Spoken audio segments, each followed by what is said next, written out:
And here we are. Welcome to Sidariel. I'm Russell.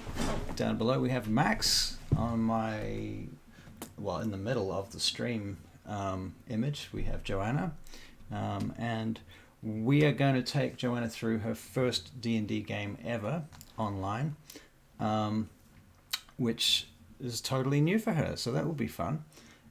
We do have to apologize because one of our main players, Barry Tahira, who was going to be here tonight, is in hospital, unfortunately, and that's sort of a last-minute thing we've just found out. So dealing with that, what we shall instead do, instead of the storyline that I previously advertised earlier today, unfortunately, we're going to have to ditch that and do something a little different. So, yeah. So how about we begin by, Johanna, do you want to tell us a little bit about your character?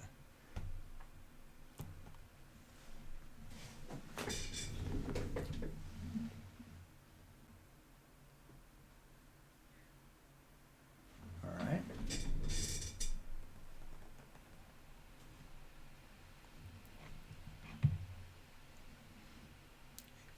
Okay.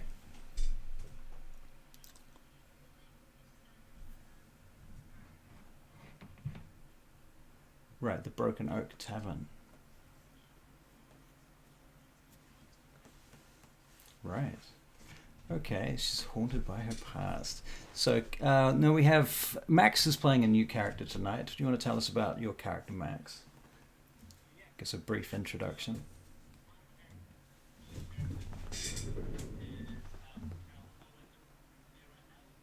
Yeah. Right. So you have so far? Because you've literally thrown this character together in the last sort of 10 minutes, haven't you? Right. Okay, so you are from a town called Lithlian, which is in the Lockhart Valley, which is quite a large valley that's the center of the realm where the elves pretty much are centered around.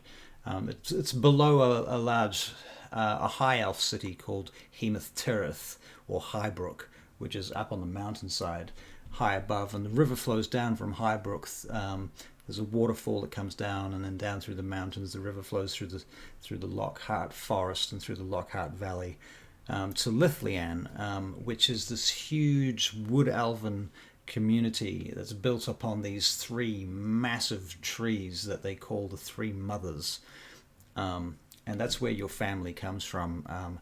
Callahan, is that how we say it? Just one. Calhoun? Okay, Calhoun Firahal. All right, so that's where your family come from, Lithlian, and of recent events to your character have been that the king, the original king, King Durian, who was well loved and well liked, about 90 years ago, he died under somewhat mysterious circumstances that everyone's a little bit concerned about. The new king, his half-brother, Ivran Arathani, is a little bit suspicious. He doesn't come out very often. He doesn't really have that many interactions with his people, so to speak. And this all happens up at Highbrook, by the way. Highbrook is the city that overlooks the Lockhart Valley, whereas your city's down deep in the valley itself.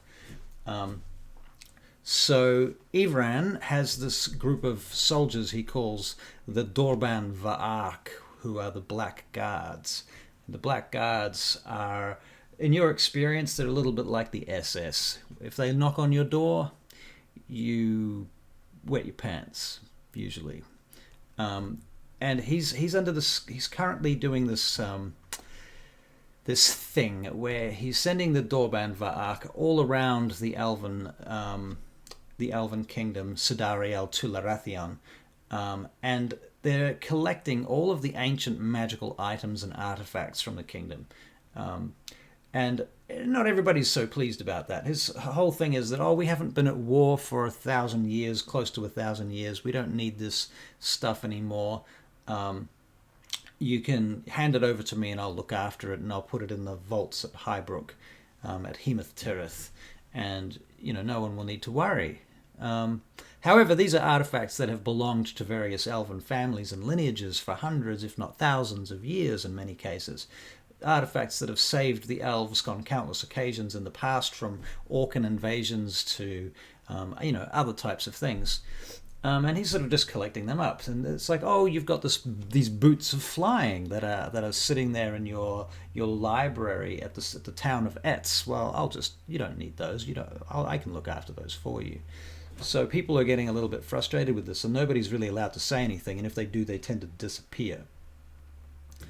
The other thing is that members of the Erethani family, his own family, or particularly his brother's side of the family, also seem to have run away, disappeared, no longer happen to be around. It's all a bit suspicious. Nobody really wants to say anything because he's just a little bit too powerful and a little bit too psychotic to interfere with. So Lithlian has been hit hard by this king because it's directly downstream from the main capital city of Highbrook, or Hemeth Tirith. I use those two names interchangeably, by the way.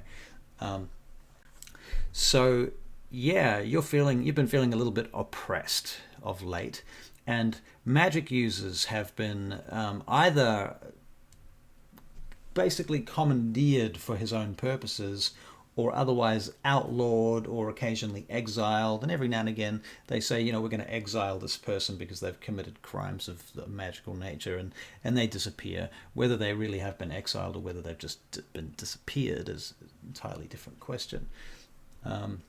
So he's got everyone working hard for the Elven Empire at the moment.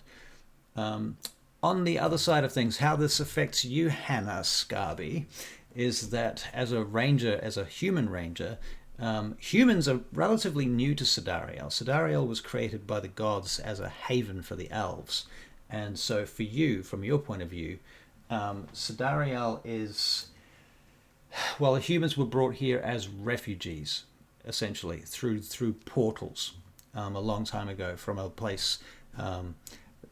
you don't even know the name of where the humans originally came from, thousands of years ago. And when you arrived here, the elves gave the humans a whole bunch of magical artifacts and said, each clan can have an artifact, this bit of magic that should help you out and get you started and help you survive.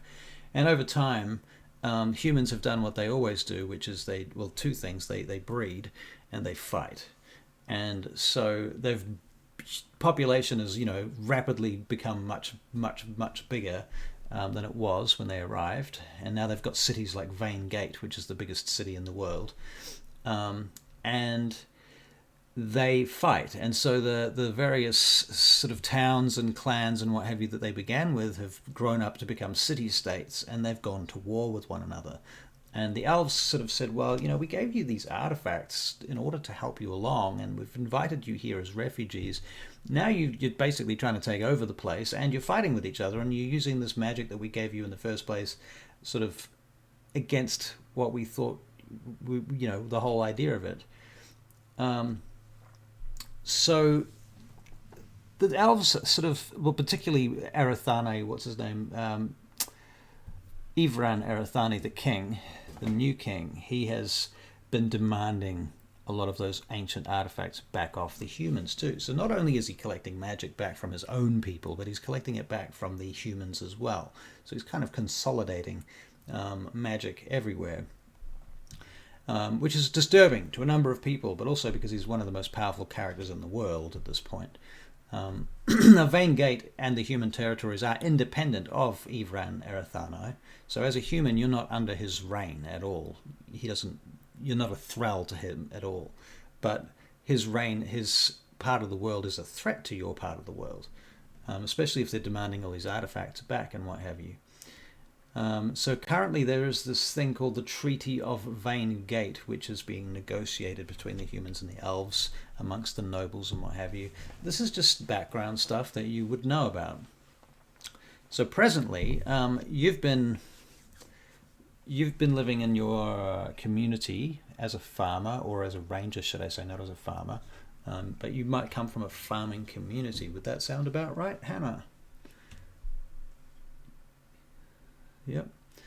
And so I think Calhoun, I'm thinking that you belong to a druidic circle who are very secretive, and they live in the woods near. Hang on a second, I'm going to get you a name for this because I have one. Okay, so yeah.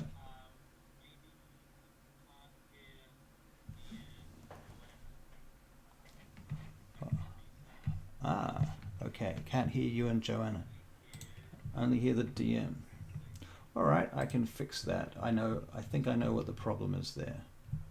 I think I can fix that. One moment, please. Turn off that. Audio output capture.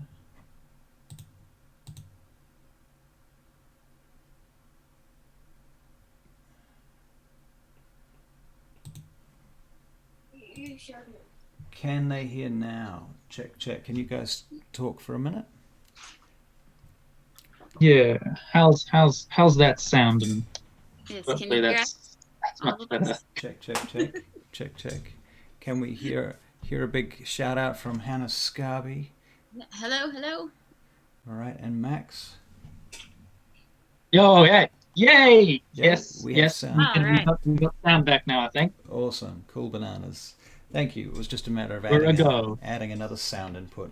Cool bananas. All right. So yes, all of that and a thing. Okay, so you come from a druidic circle called the Circle of the Watchers, and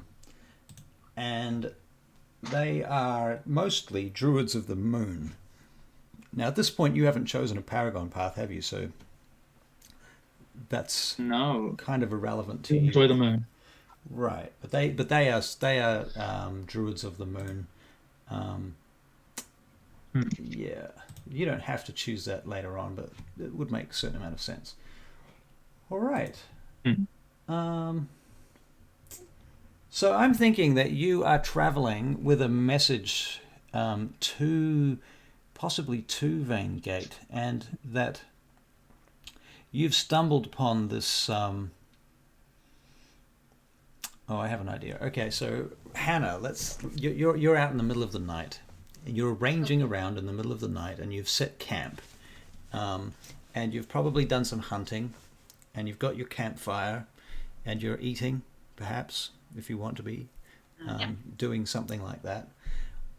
When Calhoun, you see this campfire ahead of you as you are coming through the forest on your way to Vaingate, with bearing a scroll from the Circle of the Moon to hand over to whomever you think will be the most useful person in Vaingate that you can find to obtain some kind of assistance for your druidic circle to help secretly fight against the King's Black Guard in your part of the world, right? So Okay. that's your objective. That's why you're there. And as you're traveling through the forest, it's nighttime. Um, at first level, do you have any wild forms, wild shapes, or I think I anything? get my wild shape at second level. Second level, okay. All right. So you're traveling through the forest when you see this campfire. What do you do? And Oh, uh, first of all, I am going to. Well, I suppose I'll sneak on over because I don't know who's going to be at the campfire. I'll sneak on over and have a peek to see who and or what is around this fire. right. Okay. Well, you see our friend Hannah Scarby. You don't know that's her name, of course, but she looks like a human. Looks like probably a ranger. She has a longbow. She has a hand axe at her side. She's alone. I don't know what she's wearing. That's up to Johanna. Um, what would you like to be wearing, Johanna? Are you wearing robes or See. furs or? I think I've got my. I think we decided I had my leather armor on. Yeah. Yeah. So you've got leather and on. probably a cloak. Right. Okay. So you're wearing a cloak. Is the cloak over your head at this point? Oh yeah, let's do that. Yeah. Yeah. Okay. So you're sitting by the campfire, or are you walking around doing something, or? Oh, probably tidying up after the meal. Right. Okay. Sounds reasonable. So, Calhoun, are you sneaking or what are you doing? Do you need to make a stealth roll at this point? Yes, I think I will. I do need a stealth roll. However, I will give myself the guidance cantrip, giving me an extra D4 on my roll because I don't want to be spotted by someone I don't know. Right. Uh, so what's that there? Okay, so I got a 15. My stealth is a plus. That's a 17 plus the 1d4, which is a 3, which is an unnatural 20. Uh, yeah, unnatural 20. An unnatural Excellent 20. first roll of my first game. So you're extremely quiet. All right. So Hannah's not going to notice him sneaking through the trees at all at this point. Okay. Okay, so you're not even vaguely suspicious at this point. So Calhoun, what are you going to do? You're sneaking up very successfully. I am. Do I? Are there any little critters about me? Any critters about you, such as you mean like squirrels Such or as, night yes, potentially a creatures? squirrel. Yes, or like an owl. Well, I would say there are possibly. I'm going to make a bit of a D20 roll here and just say anything above about 15 will give you. Well, okay. Which animals in particular? You're looking for an owl, or you're looking for a specific creature, or I I'm just looking for a creature, a? any kind of woodland, any creature at this moment that's kind of within relative Okay. distance. All right. I'm gonna have a quick quick random woodland creature check. Just want to say I'm really intrigued about what's going to happen with this little animal. I know, right? Me too, to be honest. I'm curious to know as well. Players surprise the hell out of you quite often. Indeed.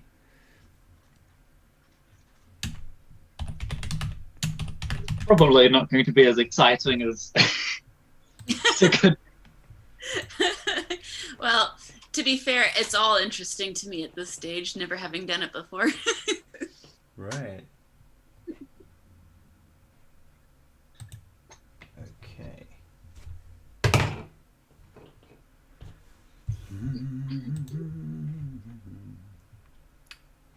One moment, please.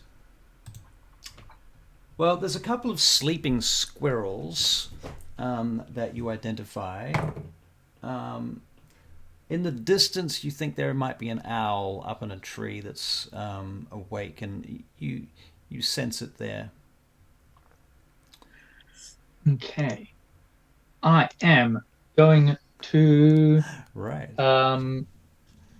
This is just presented to me. Wow. I'm Perfect. going to Oh. cast Oh, Speak with Animals. great. Speak with animals. Okay. Speak with Animals. Shuffle over to where I think this owl could be, Mm-hmm. and kind of try get close to underneath the owl and say, "Hey, Who turns and looks at you? Its head sort of does that whole owl thing, you know, how they kind of turn their heads almost all the way around, and then it blinks with one Yeah. eye, opens the other eye. These white bulbs. Ooh. I was wondering if you've seen this person do anything strange lately, what they're like and whatnot." 2 legs, hunts, feeds. Anything particularly nasty like?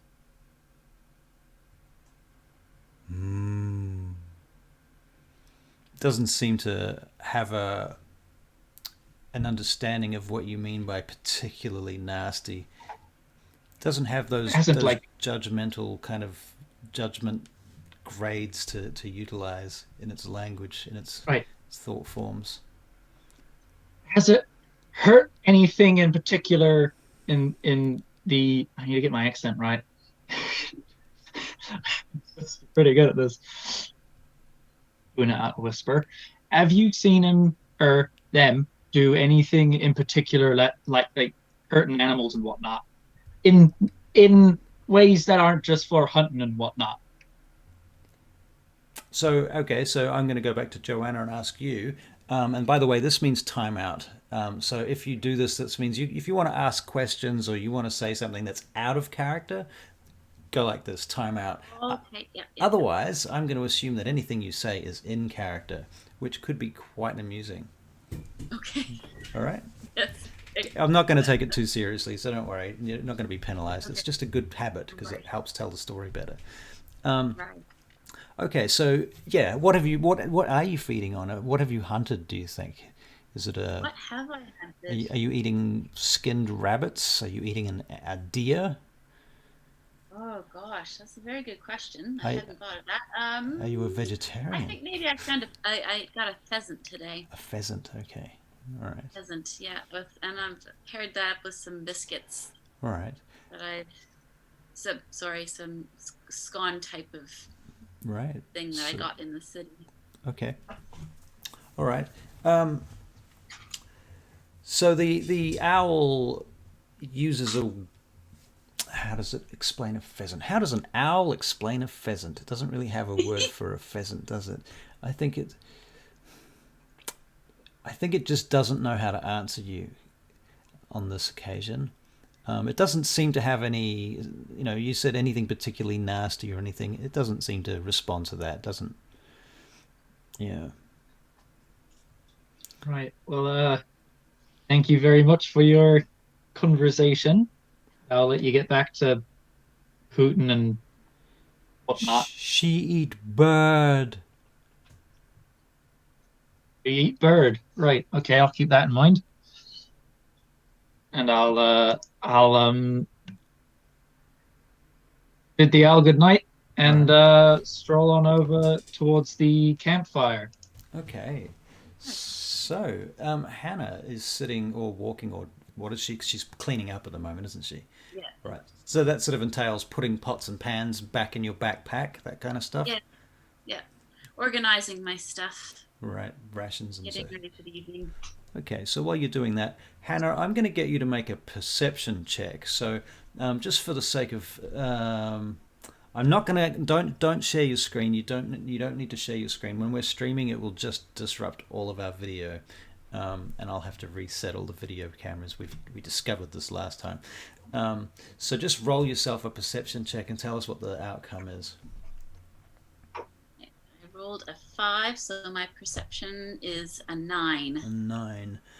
Okay, so 10 is the basic difficulty rating, and unfortunately, Callowan, uh-oh.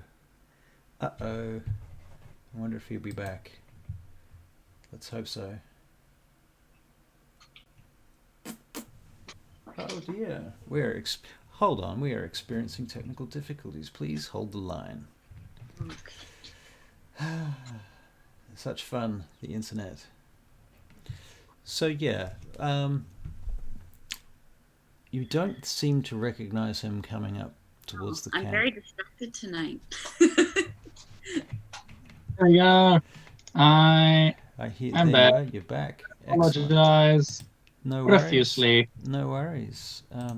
Take Now that everyone out gets of to there. see whatever lovely picture I had before Now you've of my strange alien face. Oh, gone out black again.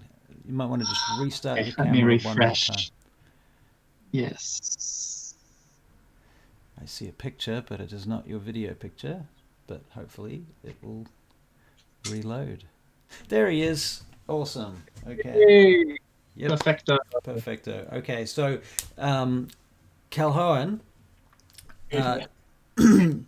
you are You are walking towards the camp. She hasn't noticed you at all. You're not even trying to be stealthy at this point, are you? No. No. Okay. So you wander into the camp, but she just doesn't look up. She seems to be engrossed in what she's doing. This is what happens when you're a first level ranger. Sweet. I stop at the I guess the edge of what we deemed the camp.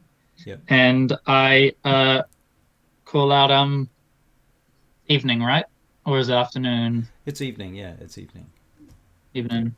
I just call out evening. Oh my gosh. Where did you come from? I was just over in the bushes. Hope you don't mind. It's I thought I could sit around the fire and just take a wee break from my travels. Oh, yeah, absolutely. Come warm yourself by the fire. Well, thank you very much. And I go and sit down by the fire, just kind of. All right. Yep. So as you're sitting down by the fire, you'll both notice that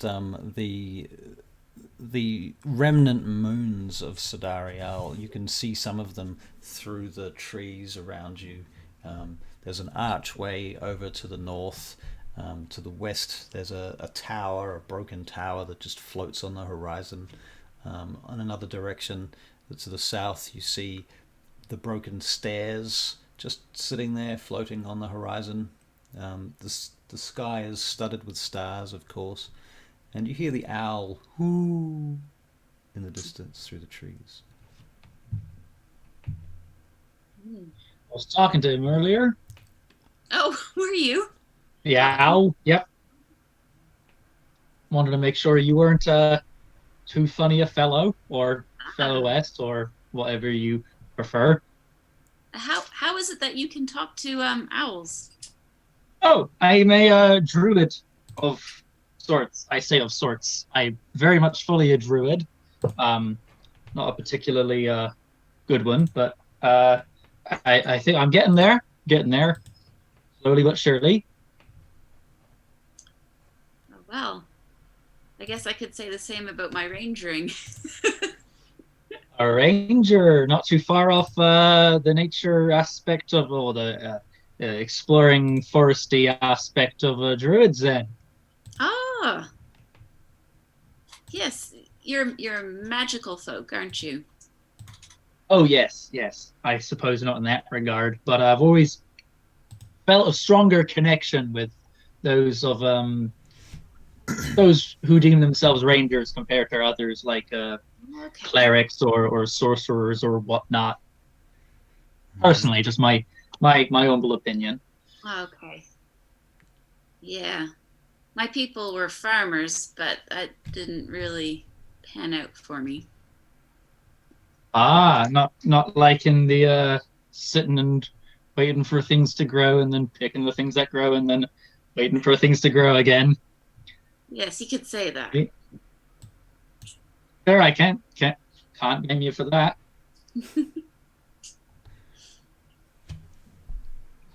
Right. So, where are we in terms of? Oh yeah, where are we in terms of Vaingate? In terms Are we far? You're actually a couple of weeks away from Vaingate. Ah, So you're currently in Right. the Lockhart Valley, near a place Ah. called. wait. Actually, no, you're not in the Lockhart Valley. I lie because she's a human, and that's an Alvin community. So you're a little bit out of the Lockhart Valley. So you're in a place called Muldrea. Moldrea. Yeah, the Muldrean Protectorate. So I would say you're Right. east of Vaingate. If you look at the world map, you're between Vaingate and Hemeth Tirith. Okay. Sweet. But that's Awesome. a huge distance, and where specifically you are, you can't be absolutely sure. You're in the forest. To the east is a place called Etz, and to the west is a place called Twaddle, and Twaddle is a halfling community. Waddle. Yeah, Twaddle is a halfling community to the west, and Etz is an elven community to the east. And you're in between them. There are not very many halfling communities, by the way. There's about 3 that anybody knows of in the whole world. So they're quite, I'm not going to say they're rare, but they're rare. Yeah. So Are you heading east or are you heading west? uh, Or north or south? north or south? Well,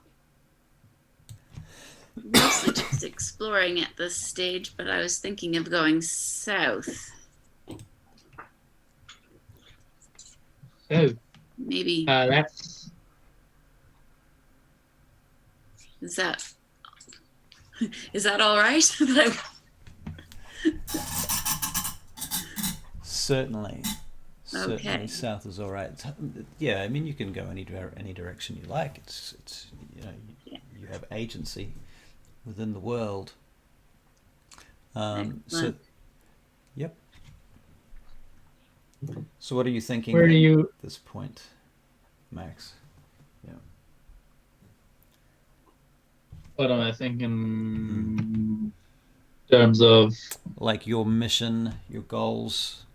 oh I'm heading east, aren't I, to Vaingate to find the best West. person to West. west. Yep. I am good at directions, I swear. Yep. That's why I'm not the ranger. That's true. That is true. I'm heading west.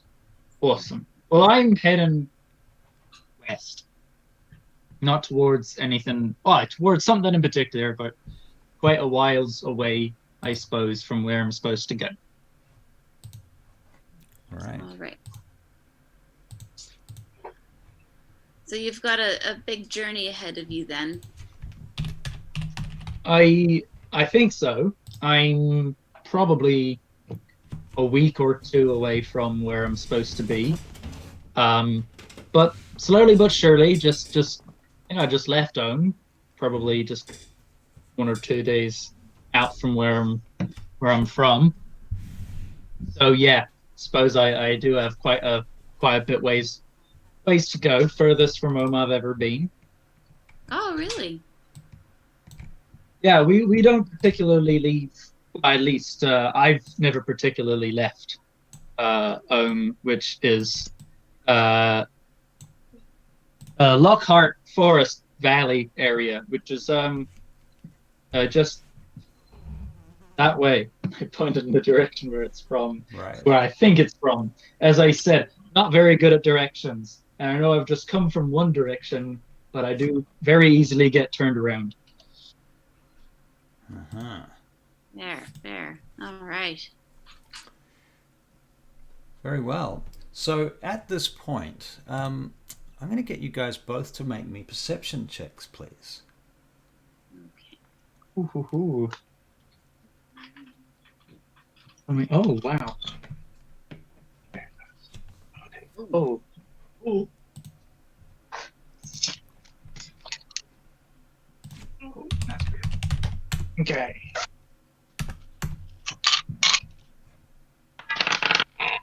Aha, natural 1. Natural 1. I rolled a 20. Well, I rolled a 19, and I've got so it's a total of 23. Ooh. A total of 23. Wow. That's impressive. That is Especially impressive. considering I was at a 9 before. I was really distracted. Wow. Okay, so you hear something in the distance, our ranger friend, and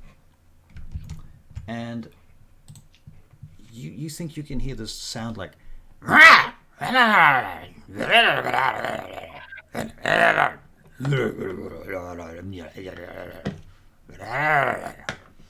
coming from far in the distance between the trees. Oh dear. What languages do you speak? What languages do I speak? Common. Common. Something called deep speech. Deep speech. Dwarvish and Elvish and Orc. Okay, never mind. You are unable to recognize the language that you are listening to. Max, what languages can you understand, incidentally, just off the top of your head? I can understand Common, Druidic, Elvish, and Sylvan. Okay. All right. Well, you haven't noticed the sound yet, but yeah. So, Hannah, you've certainly heard this sound coming from the distance. It's coming from between the trees, about maybe 150 feet away. Did you hear that? No? Anything? Okay, make a Just over perception there. check again. Oh, no.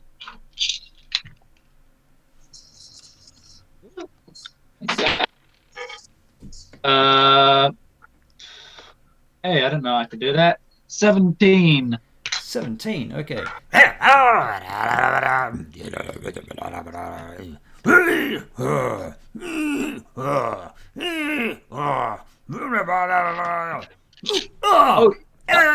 I hear that. I definitely hear that now. Okay. Do you recognize what that is? Not at all. I suggest if it's coming this way, maybe we should do something quick.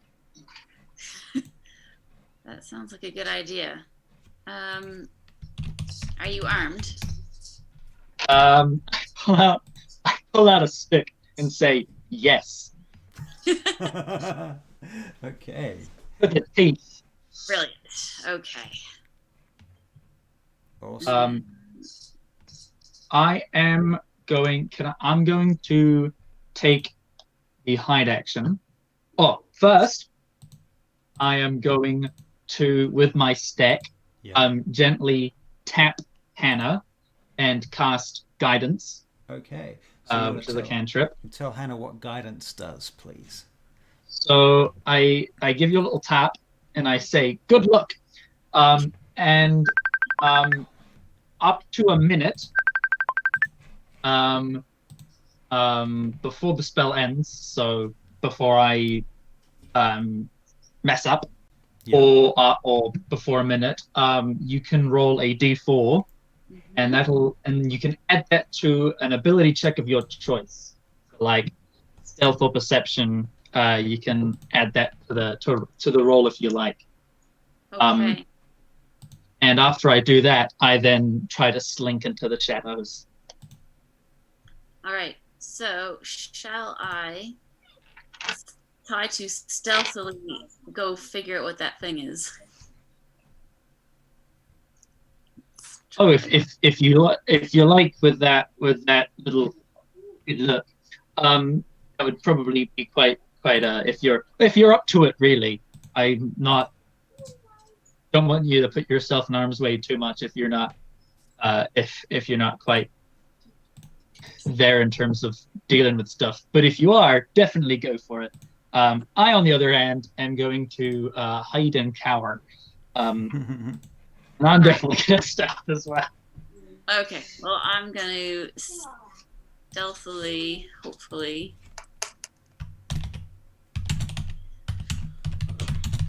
I rolled a 24. Oh, okay. Well, so you're stealthing along through the trees. Okay. Now, typically, don't make a roll until you get asked to, but that's cool. You didn't. Oh, sorry. That's all right. You wouldn't know, so that's okay. Because you might not have to roll. That's the thing. You might not even have to roll, but typically I would ask you to roll in this case, so it's fine. And you rolled a 24. That's awesome. So you are deadly silent. You're just gliding through the trees like a ghost. However, it is dark, and this means disadvantage. So you're going to have to roll another d20. You're going to have to make another stealth check, and you're going to have to take the lowest of the two, actually.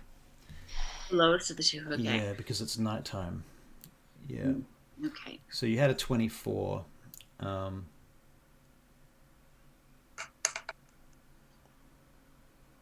9. A 9.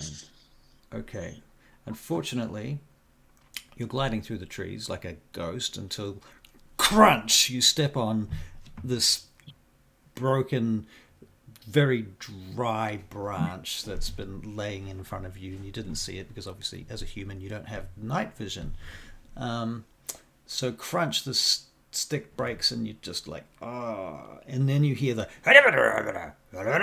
and then they just go silent.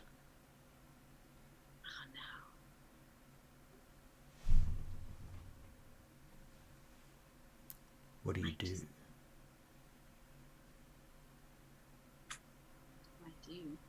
Yes. I might just pull out my spear. Okay, so you've got your spear at the ready. Yeah. At the ready. Okay. And... All right. Max, what are you doing?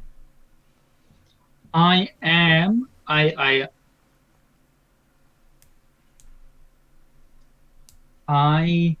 was kind of hiding at camp and listening out to hear if anything is, if I can, like, basically just waiting and keeping an ear out to see if anything bad happens. Okay.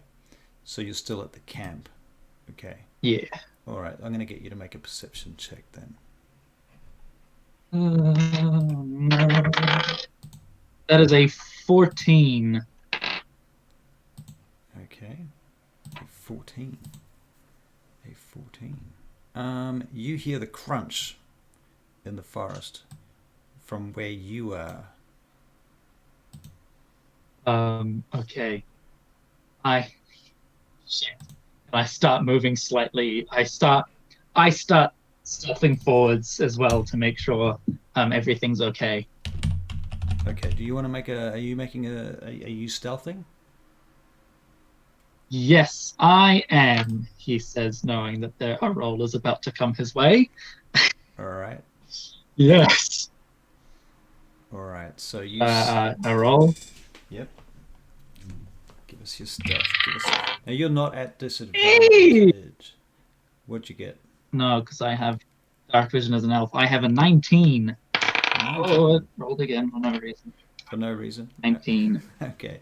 For no reason, it rolled again, and I was like, oh.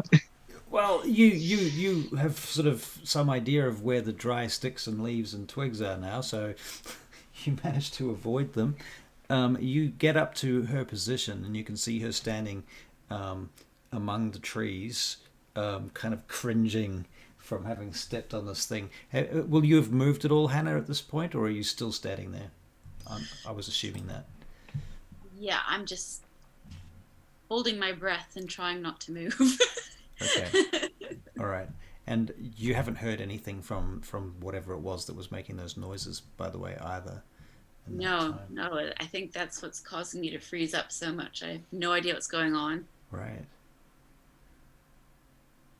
Max, what are you doing? Can I see? I've dug this up to 60 feet. Can I see anything within 60 feet of where potentially that noise could have been coming from? All right, you can make an investigation check.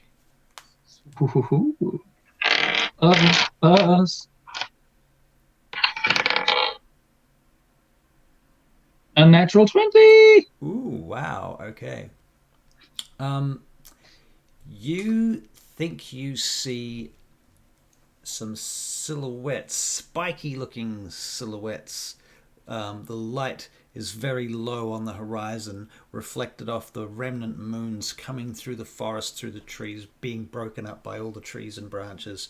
And you see possibly 3 silhouettes just over this hill, casting light up into this very thin, fine mist that's just sort of sitting across the forest. Hey. They look kind of hunched over, and you see the head of what could be a large spear or a halberd or something like that, some kind of polearm or axe or something. Could be. Or it could be your mind playing tricks on you. Okay.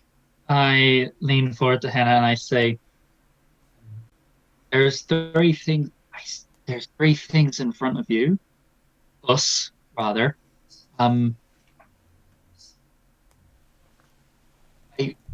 What languages do you speak? Well, I speak Common, Deep Speech, Dwarvish, Elvish, and Orc. Okay, that might help us. And I switch to Elvish, and I say, I think we should probably back away to where we were at camp. Good idea. Okay. Have you used my guidance yet? I think so. Yes. Okay. Oh, did you? I touch her again with my stick. Okay, you give her guidance again. Again, okay. Did you give her guidance again? Yeah. Yeah. Yep. Okay. All right. Max, as this is happening, you see those three figures in the distance begin to break up, and one of them stays central to where they were, and the other two on the sides begin to move away from each other through the trees, and they duck out of sight. In fact,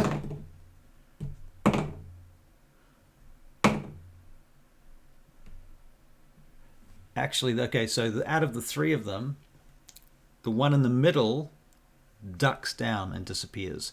The one on the right disappears behind a tree. The one on the left seems to trip over and stumble. And so you hear this.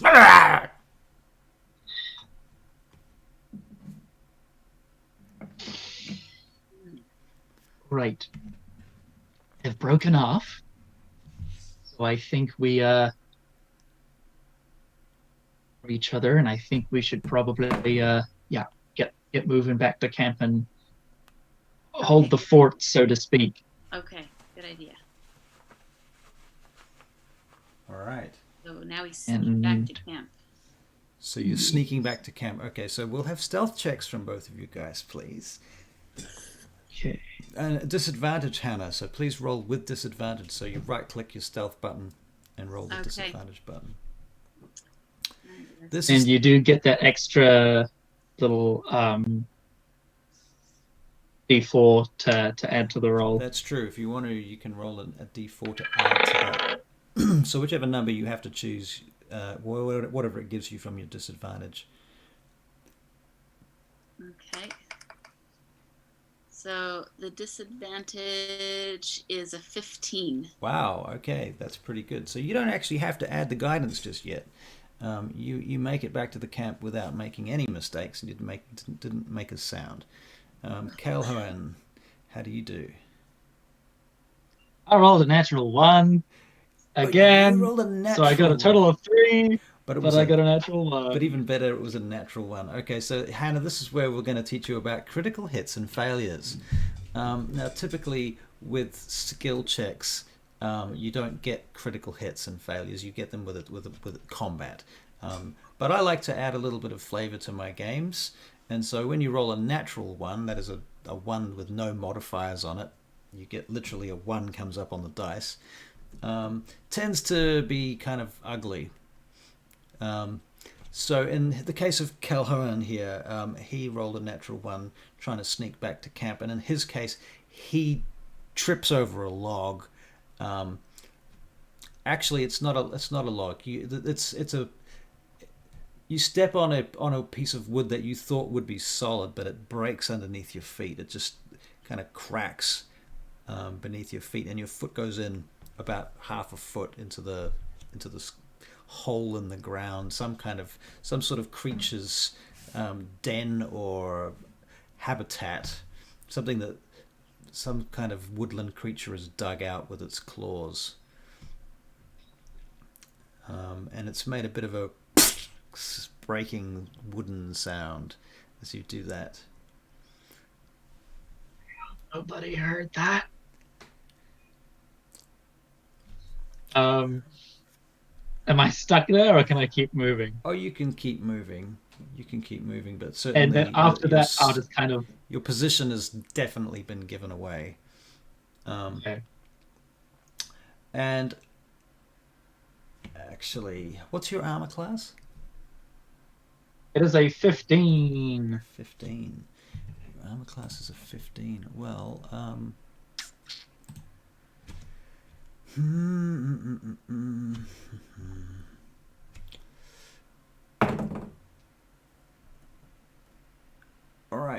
you hear the sound of an arrow go and into the tree next to you. And you see the fletchings on the arrow look very crude, and it's quite a short arrow.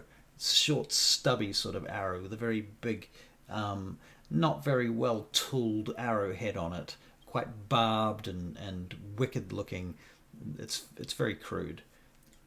The colours of the barb. Can you give me a? I guess let's make a history check. Ooh. 6. A 6. Okay, you don't recognise anything about the arrow other than what I've told you so far. Unfortunately. Awesome. Okay. However, it is now time for everybody to roll initiative. So what that means, if you look on your character sheet, you'll see there is an initiative button. So I'll get everyone to give me that.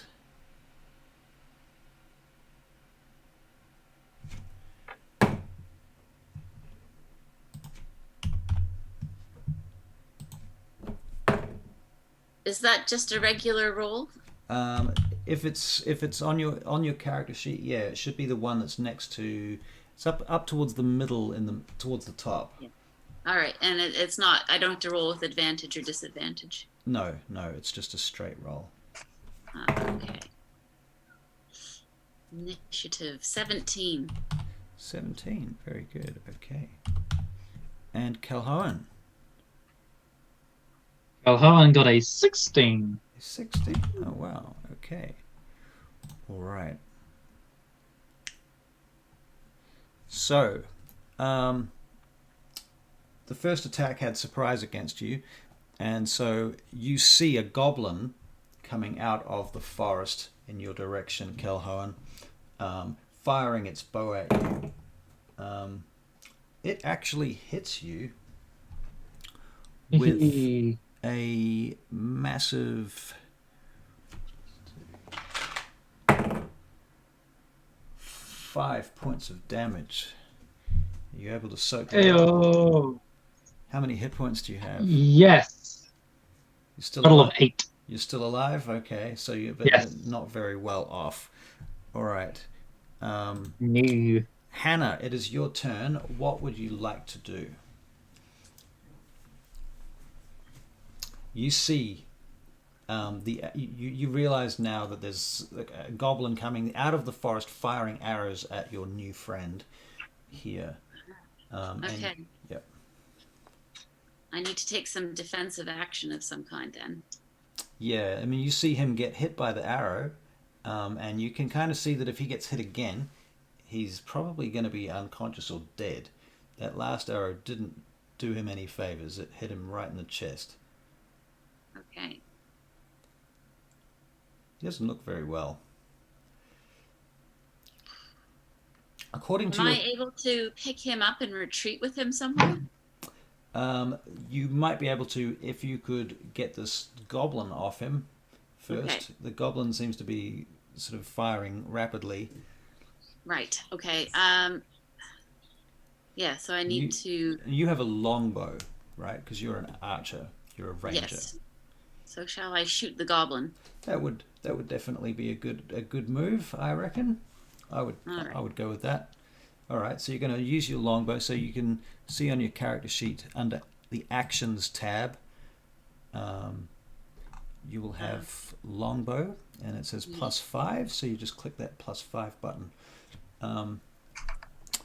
It is dark. You should be at disadvantage, unfortunately. 6. Yeah. 6. Bugger. Okay, so your first arrow misses. Alright, so it's to the next goblin.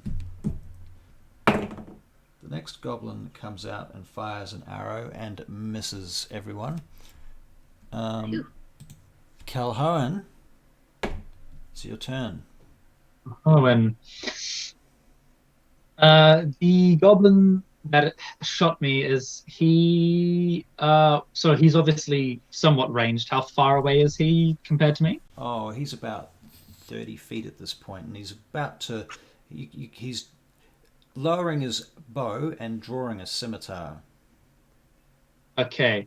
I'm gonna rush him. I'm gonna run 30 feet of movement. Yep. As a bonus action, I'm going to actually when I get up into his grill Yep. or their grill, are there any other goblins within say 15 feet of him? Then. You can't see any. Okay. In that case, I'm going to bonus action Shalila, Okay. which means I can use my wisdom instead of my strength to hit him with my quarterstaff. Okay. And I'm gonna try to give him a good old whack on the head. All right. Roll to hit, please. That is an 11 plus my spell attack. My wisdom plus. Hang on, what is it? The damage rolls you melee weapon attacks. My spellcasting ability. So that is a 16. 16 to hit. Hits. Yep, for sure. You hit. Right. Awesome. Do and your then I damage. roll about damage. That becomes 1d8 from Shalila.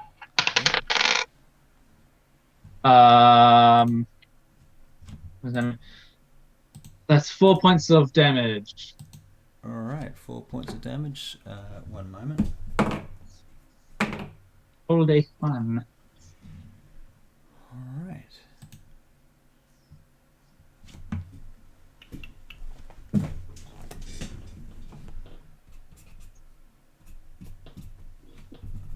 Okay, cool. All right, so another goblin comes out of the forest towards our ranger friend.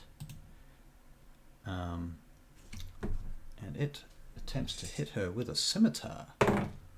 But it misses terribly. Swings past you. You see the tip of the blade flashing in the moonlight as it swipes through the trees in your direction, Hannah. You easily sidestep it, however, but you realize that if you tried to shoot it at this close range with your bow, you would be at disadvantage. Terrible disadvantage. So you could draw your axe and attack it from there, or you could continue firing your bow at the other one. You also can move 30 feet for free during your turn, just so that you know that. But it is not yet your turn. This is just what's happened on the goblin's turn during this round. Right. Back to the first goblin. It's attacking the druid. Okay, how many hit points do you have left, by the way, just before I calculate? 3. 3. Oh, wow. Okay. I have 3. 3 points. 3 hit points. Well, you are unconscious. Boom. Wait. 3 damage. Yes. Okay, so Hannah, you see the druid fall unconscious in front of you from another arrow. Things are not looking very good right now. Sorry about that.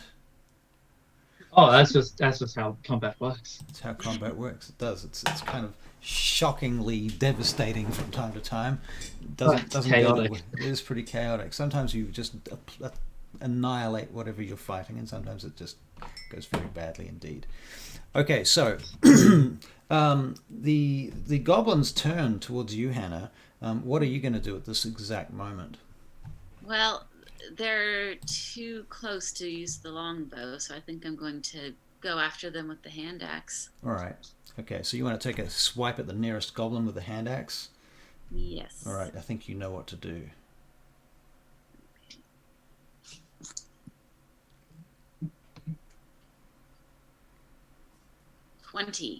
20. Was that a natural 20?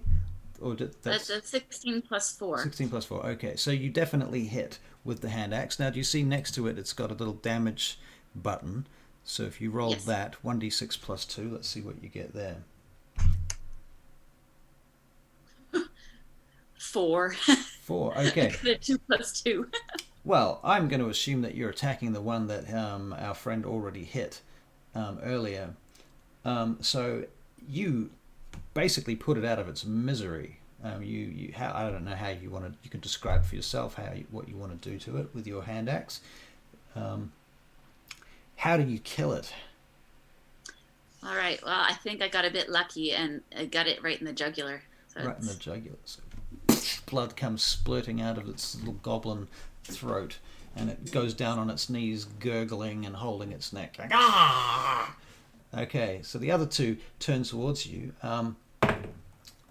You see another arrow come flying through the forest. It actually misses the first goblin, and then a second arrow comes flying through the forest and hits the second goblin. And it... What does it do? Let's...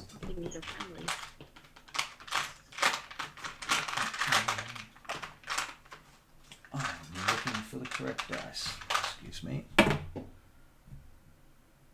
Okay. So one of the second goblin kind of turns around, shocked, and you see that it's got this arrow sticking out of its chest. It's not dead, but it sort of looks up and starts looking around in the forest, trying to work out what the hell's going on. What are you doing at this point? I think I don't want to get in the way of another arrow, but I'm kind of tempted to run across and go after that goblin now. All right. Okay, so, all right, that makes sense.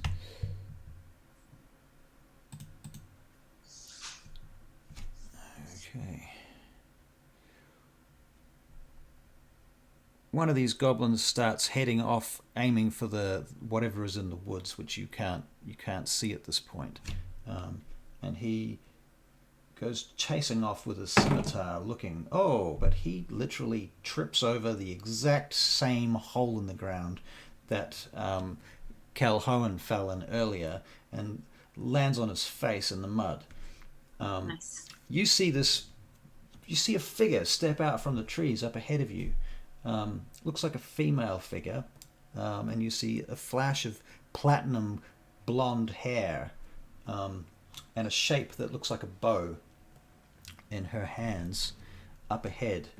And you see another arrow flash in front of you, and it hits that goblin that's on the ground in front of you, and it stops wriggling. This leaves one goblin, which is not very far away from you, and it's your turn. Okay. What would you like to do at this point? Not very far away from me. I'm going to attack it with my hand axe. All right, so you're going to run over to it and hack at it with your hand axe, your already bloodied hand axe. All right, roll to hit with your hand axe, please.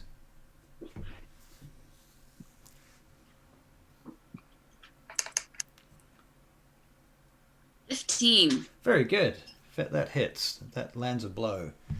So you swing at it and you hit it. Let's find out how severe that damage is. Yep. And it's a 7. 5 plus 2. 5 plus 2. All right, that's pretty good. You definitely injure it quite badly, and it's kind of surprised because it was looking in the other direction when you did that, and it starts to turn around towards you with its scimitar. It takes a hack at you, but you easily parry it with the hand axe that's in your hand. You just stop the blade and hook it around and push it away. It's your turn again. Okay. You want to take another hit with the hand axe? Yes. All right. Yes, I will. Welcome back, Calhoun. I got a 19 that time. Oh, 15 very plus good. 4. Okay, roll your damage for that, please. Damage for that. 2 plus 2 again. I got a 4. 4, okay. What did you do on your last one? The last one, it was also a 4. Right. In my head, it was a shoulder injury, a little flat wound to the deltoid. Right, yep. Okay, well, your second attack hits it right in the neck once again. I think you destroy him or her. You're not sure what it is, and its eyes kind of pop out, and its blood starts coming out of its mouth, and it falls to its knees in front of you and plumps to a stop. Calhoun's currently unconscious about 30 feet away, and you see that other figure starts stalking through the forest in your direction. You can't really make her out very well because of the darkness, the sort of twilight light that's going on. And she mutters something in common that sounds like a greeting. It's a little bit gruff. She sort of steps past you and heads over towards Calhoun.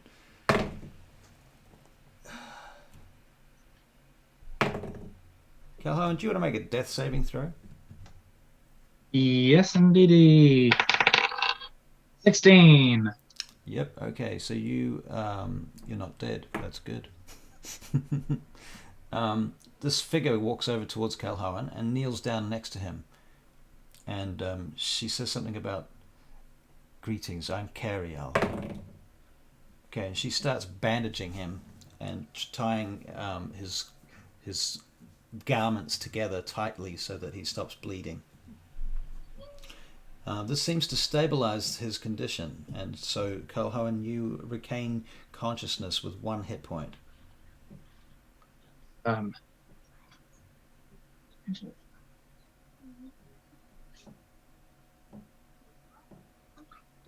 Oh, Uh-oh. I'm gone again. I'll be right back. Coming back from consciousness. Coming back from consciousness. It's just like that. It's exactly like that. That's how it works. I love it. There he is.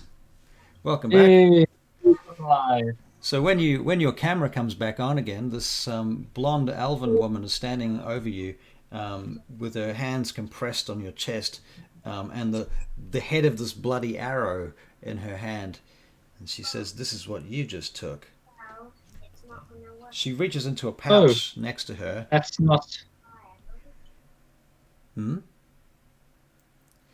She reaches. No, don't mind me. She reaches into a pouch next to her and she takes out 4 small tubes, little bottles with corks on the top of them. And she gives 2 of them to you. In fact, she opens the first one and pours it into your mouth. And I'll get you to roll. Thank you very much. Get you to roll a. What is it going to be? This is a minor healing potion.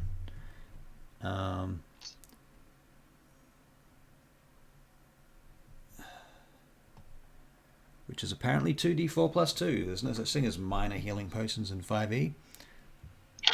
So 2d4 plus 2. A 3 and a 4. So 7 hit points. 7 plus 2 is 9. 7. 3 and a 4 plus 2. Yes. It's 9. 2d4. Okay, so that's 9. So I'm up to half. I'm up to full. All right. Wait. She hands you the. Oh, thank you very much for. She just sort of nods and she gives you another one of these things and she says, "You should keep this." And then she turns around to Hannah and she passes you 2 of these. Thank you very much. These little tubes, and she says, "You might need these too."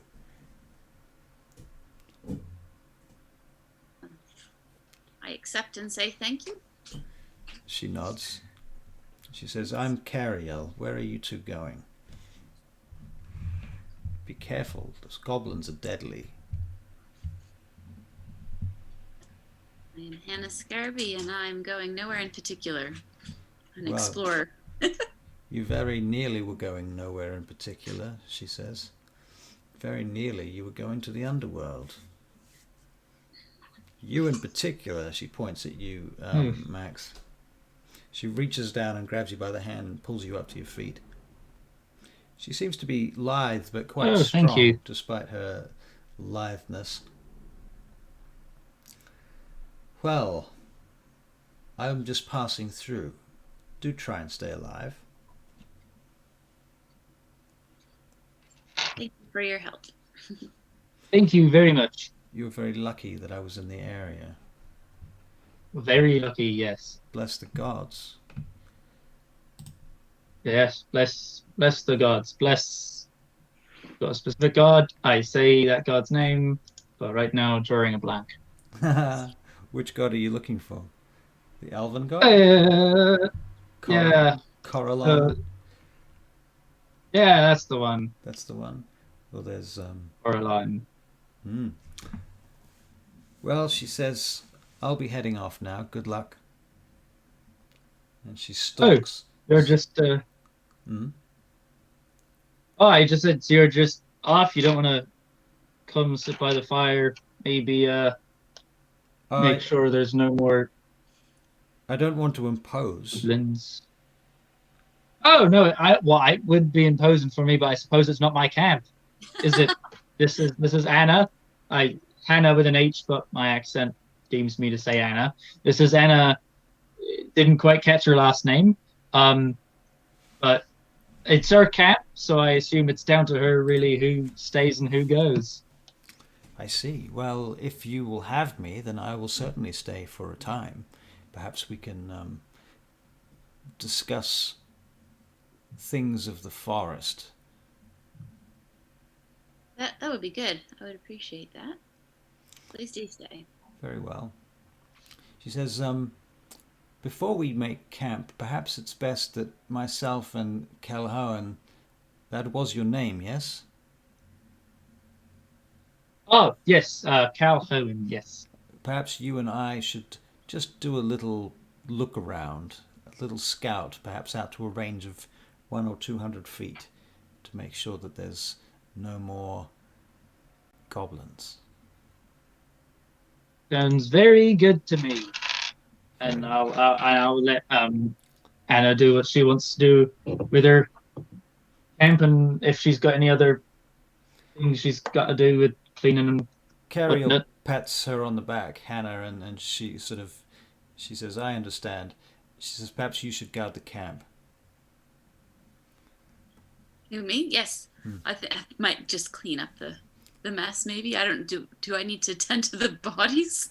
That's up to you. I mean, the bodies are not actually right in your camp. They're kind of Oh, laying okay. laying about in the forest, a little way away. Um, so yeah, all right. So Cariel wanders off and she goes on her little circuit to see what's up. Calhoun, you're going to go for a bit of a look around as well. Yes, All right, I I'll shall. get you to make me an investigation check, please.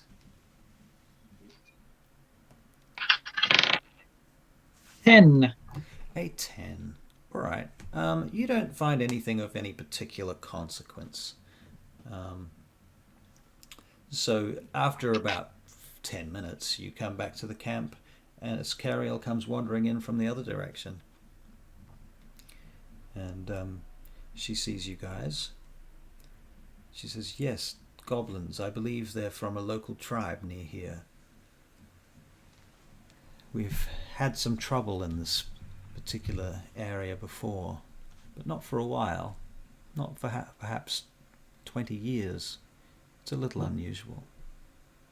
They don't tend to come down here. I wonder why they thought it would be a good idea to come looking in these parts. Have you heard any news?"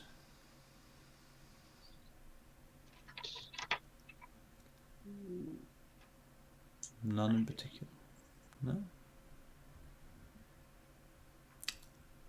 Never mind then. And have either of you been to Lithlian lately? Oh, yes, I'm actually from there, Oh, you're from Lithlian. I Well, think. I too come Yes, from yes, that, I am. I think. Small world. Yes. And where are you going? I'm heading to Vaingate. Heading to Vaingate. I see. Yes. Been there once, didn't like it very much. Oh, I'll keep that in mind if there's anything particularly nasty about it, or yeah. Fair enough. All right then.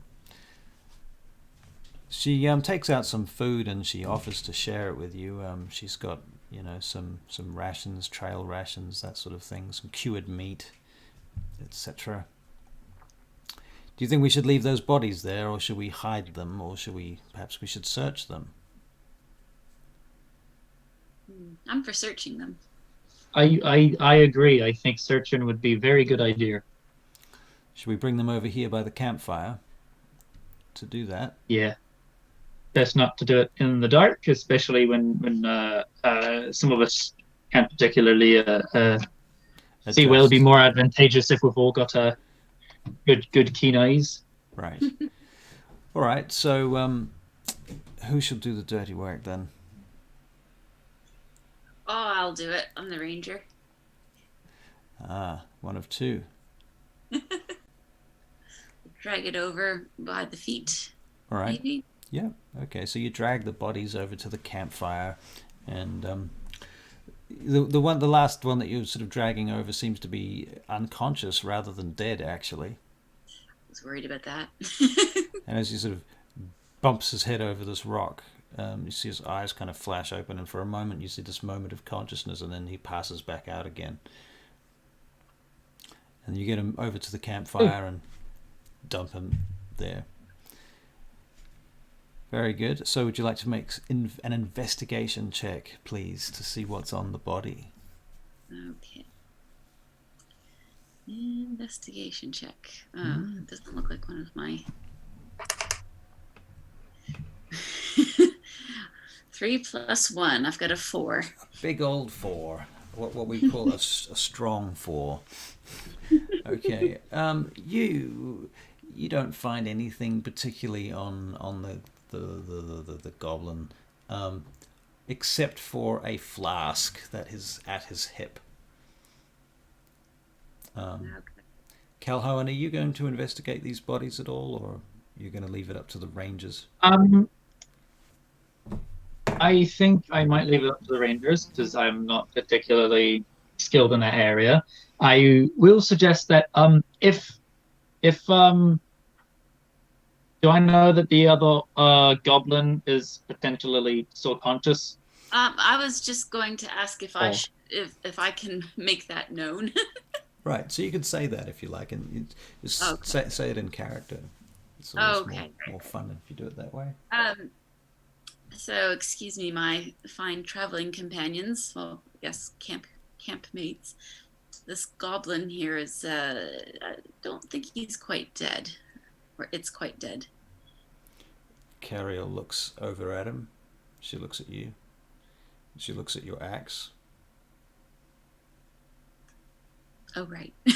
Shall I then? I mean, we could always ask them if they know anything, because as you said, Cariel, we're not too sure what's going on with the goblins down here.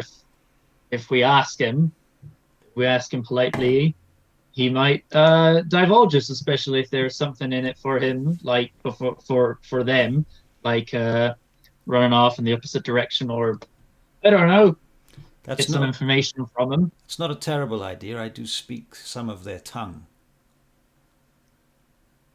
Perhaps I can translate if you wish to do the interrogation. Right. Yes. I'm sure, unless Anna here would very much like to interrogate. I'm not sure if you're an interrogating person.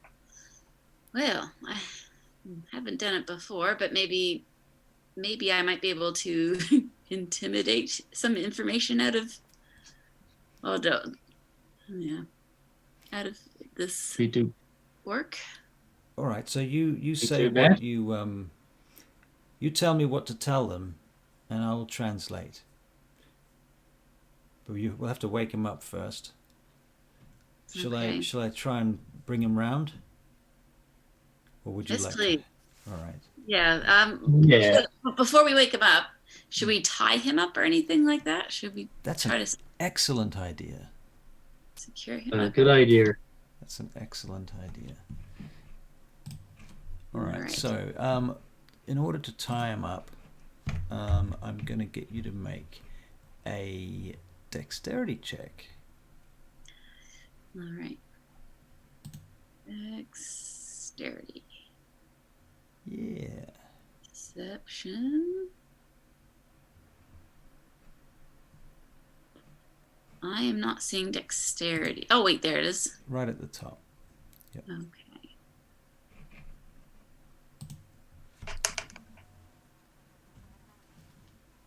All right, dex save 14 plus 5, 19. Right, very good. Okay. Okay, cool. All right, so Carrie will throw some water in his face from a flask and slaps him a couple of times.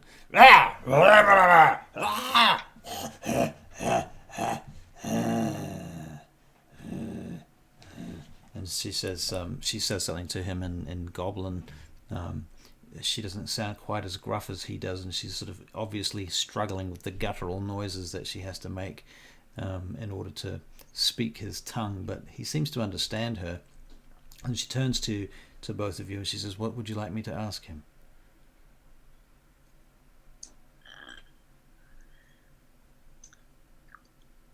Well, what's he doing, or what were they doing in the forest when they haven't been here for so long? She says to the goblin, and Goblin responds. He's trying to tell me that they were not doing anything here, that they were merely hunting for small prey animals. I didn't see any small prey animals on them. Did you? No, I didn't. Other than Calhoun's owl. They killed my friend the owl. They're gonna have hell to pay. Yes, I don't think I trust him. What else would you like to ask?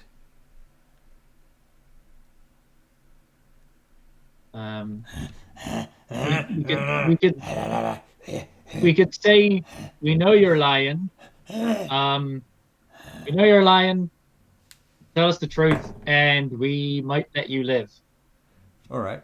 Can you make a... I think we're gonna let him live, but it's just scary. I'll get you both to make insight checks, please. I got a 15. A 15. I got a 9. A 9. All right. Okay, so Calhoun, you get the impression that this goblin, you can just kind of tell he seems to be comprehending some of the conversation that you're having in Elven or in Common Tongue. I'm assuming you're speaking Common Tongue at this point, unless you say you're speaking something else. You're speaking Common, and you kind of get the impression that he seems to understand a little bit of Common, just from the way his eyes move when you guys talk to each other and how his features react. Oh, I think this little fella knows some Common. Not no Common. No. Oh, there he is. I heard no Common. No speak Common. Right, unless that's his only phrase, I think he's lying. That's not lying. All right. Oh, yeah, unless that's also what he only knows. Igbot not speak. Igbot not speak Common. Understand nothing. Right. Gariel kind of puts her hand on her hip like, oh, really? Shall I just kill him now? No. Kill Igbot. Igbot no need to die. Keep you alive. Ask many questions. I think we might have to do something a bit more drastic with this guy. Let's Yes. Shall we string him upside down from the branches, something like that? Yes, yeah, I think that's exactly. Oh, that sounds like fun. Very well. I'll have some rope, and Cariel hands you a rope. Perhaps you'd like to do the honors. Okay. Oh my gosh, he's heavy. All right, so I'll get you to make an athletics check All right. to see if you can do this without dropping him on his head. All right. 21. Oh, very good. Okay, yeah, he's heavy, but you pull him up pretty easily and tie off the rope, and he's hanging upside down now. All right. Right. I pull out my stick Yeah. and I say, either you tell us what you're doing out here, or I'm going to hit you like a piñata. No. What? Hang on a second. Oh, see, on the stream, I've just hung myself upside down. You see.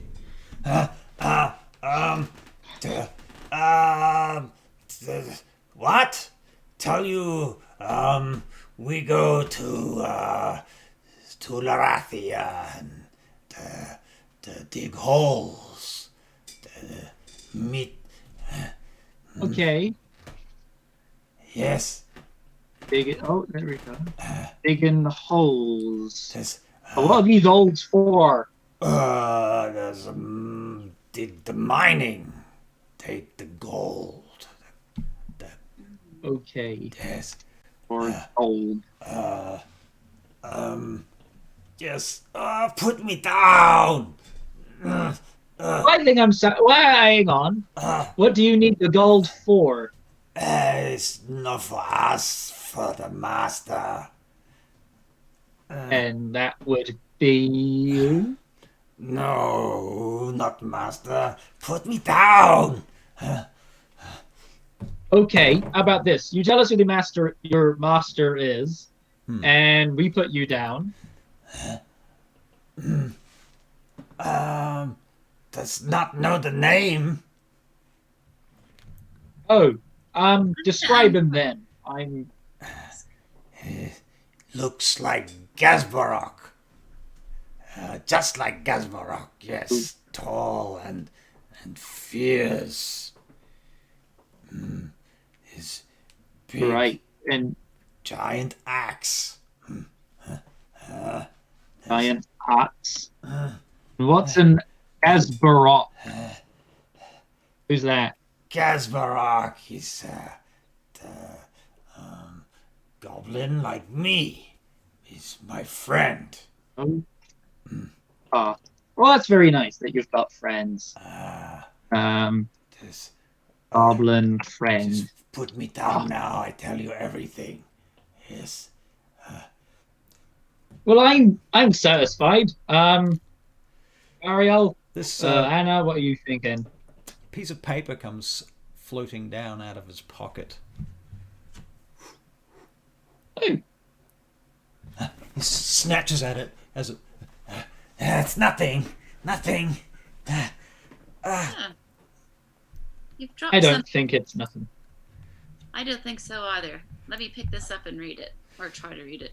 Okay, you pick it up, and it is a map of an area that's a little bit more inland than here. Calhoun, are you looking at this as well, or are you too far away to see it? Because she's picked it up. I suppose if Hannah's looking at it, I'll to look at a map unless she's asking me to have a look. So, well, Hannah, what you see basically is this map, and on this map there is this heart-shaped lake on the map, and there's a river that flows down the center of the map, and there's several spots on the map marked in red with red crosses on them. Okay. Just put me down now. It's not like this. What's not like this? Just make me very Oh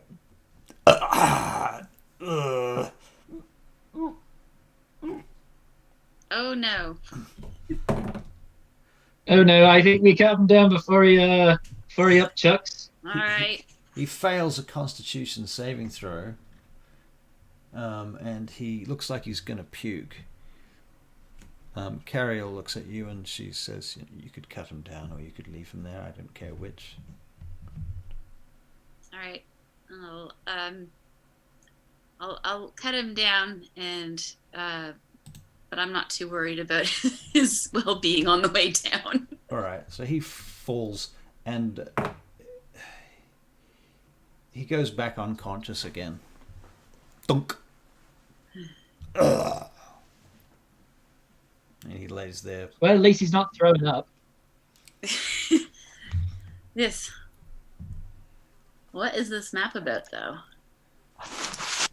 Oh, it's a map. So Let me, what does it have on it? okay, so Calhoun, you recognize it as being the center of Sidariel Tularathion. There's the Elven realms, and it's the Lockhart Valley. In fact, one moment, please. One moment, please.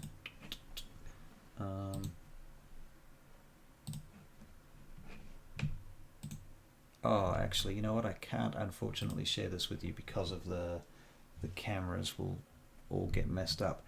However, if you were to look in the folder, the shared drive folder, you'll see a map called Sidariel to Larathion.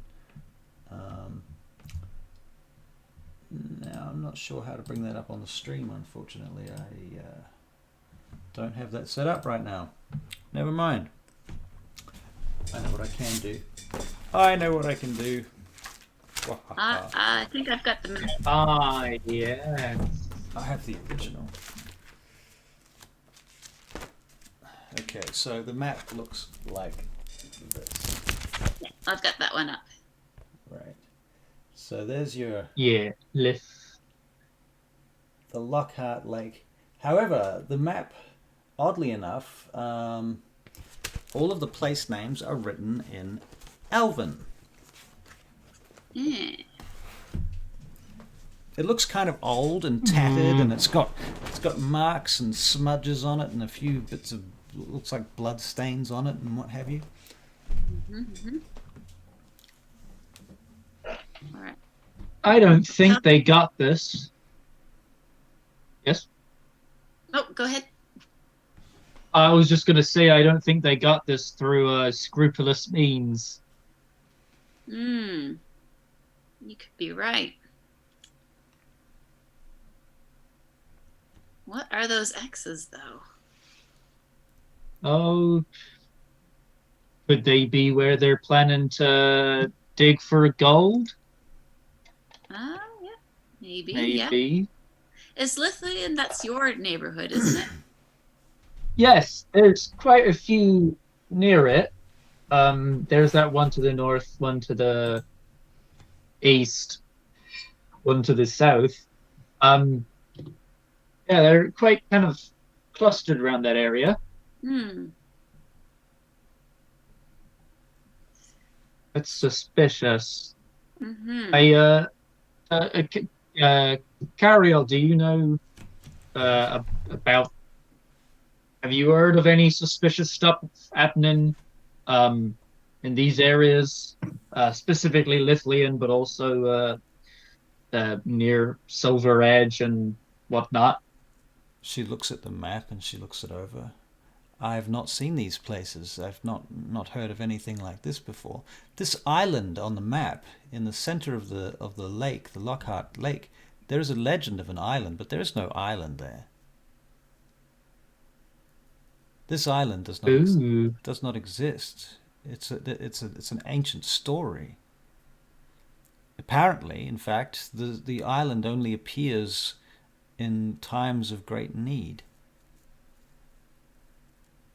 Who can? Should we make tracks to go investigate? I think that'd be very, very clever. Because if it's there, one, the goblins are going there, which is bad. Secondly, if it's there, then it's a time of great need, which is also pretty bad. So I concur. I think that's a very, very, very wise method action. All right. So, would you like me to come with you? Says Cariel. Yes, very much. I think. You've got a good. Yes, please. Very well.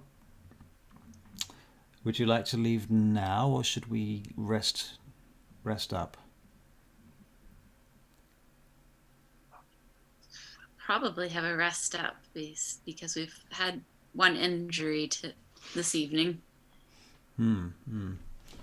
Yes, very well. All right. Well, then I guess I would very much like that. I suppose we should set camp then and organize ourselves. Yep. Right. All That right. sounds good. All right. So, if you, Cariel, you're an elf, right? she is a wood elf like you. You recognize her. Oh, very good. Oh, Yep. nice.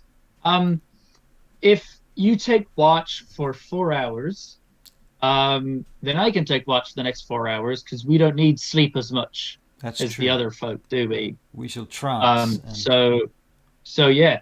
So Anna can have a full rest as well as us getting a full rest. It's just we're much shorter in that regard. That's true. Yes. We will meditate while she sleeps. And take turns. Oh, that's pretty decent. Appreciate that. All right. So you guys set camp, and Cariel goes about doing a few things for herself. You see her go and she actually takes a couple of stones and what have you, and she builds this small cairn over to the side of the camp, and she drags the bodies over there and puts them in a pile and makes them look kind of semi respectable, almost like there's some offering of honor and respect to the dead there, despite the fact that they're goblins. She doesn't treat them like they're they were still living creatures and what have you, so she shows some reverence for life in that respect. Calhoun, can you make a religion check, please? Or you can both make religion checks, actually. Okay.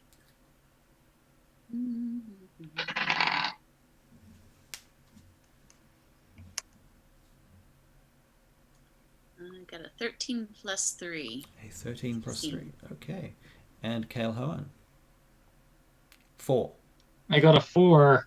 All right. Well, you're not paying attention, which is funny because if anybody here, you should have got this, but never mind. So what Hannah realizes is that Cariel is making an offering to an elven god called Rilliphane, who is the ancient tree god, and she's certainly has some reverence for the elven pantheon known as the Seldarine. So anyway, that's what you notice. She seems to be making an offering to Rilliphane in particular at this time. And then you go to sleep with this kind of peaceful sense of Rilliphane's presence around your camp. And Calhoun, you set yourself to watch. Yep. All right. So you guys take watch and you take turns, and Hannah sleeps. And in the morning, Hannah, you wake up to the smell of cooked rabbit. And Cariel is turning this rabbit over and over in the fire that she's made in the dawn light. Sodariel has 2 sons, by the way, so that at this point one of the sons is just beginning to rise up among the trees. The second son is still flat on the horizon, casting this pink light through the trees in your direction. Calhoun, you've been meditating during this period while Cariel's been cooking this rabbit, and hunting it too, for that matter. So the scent of this cooked food is rising up around you, and the smell of smoke and what have you. Okay. Is that rousing me from my sleep? Yeah, that's why you're awake. Okay. Well, that's a nice way to wake up, having a meal already cooked. Is that for sharing? Right. She passes you a metal plate.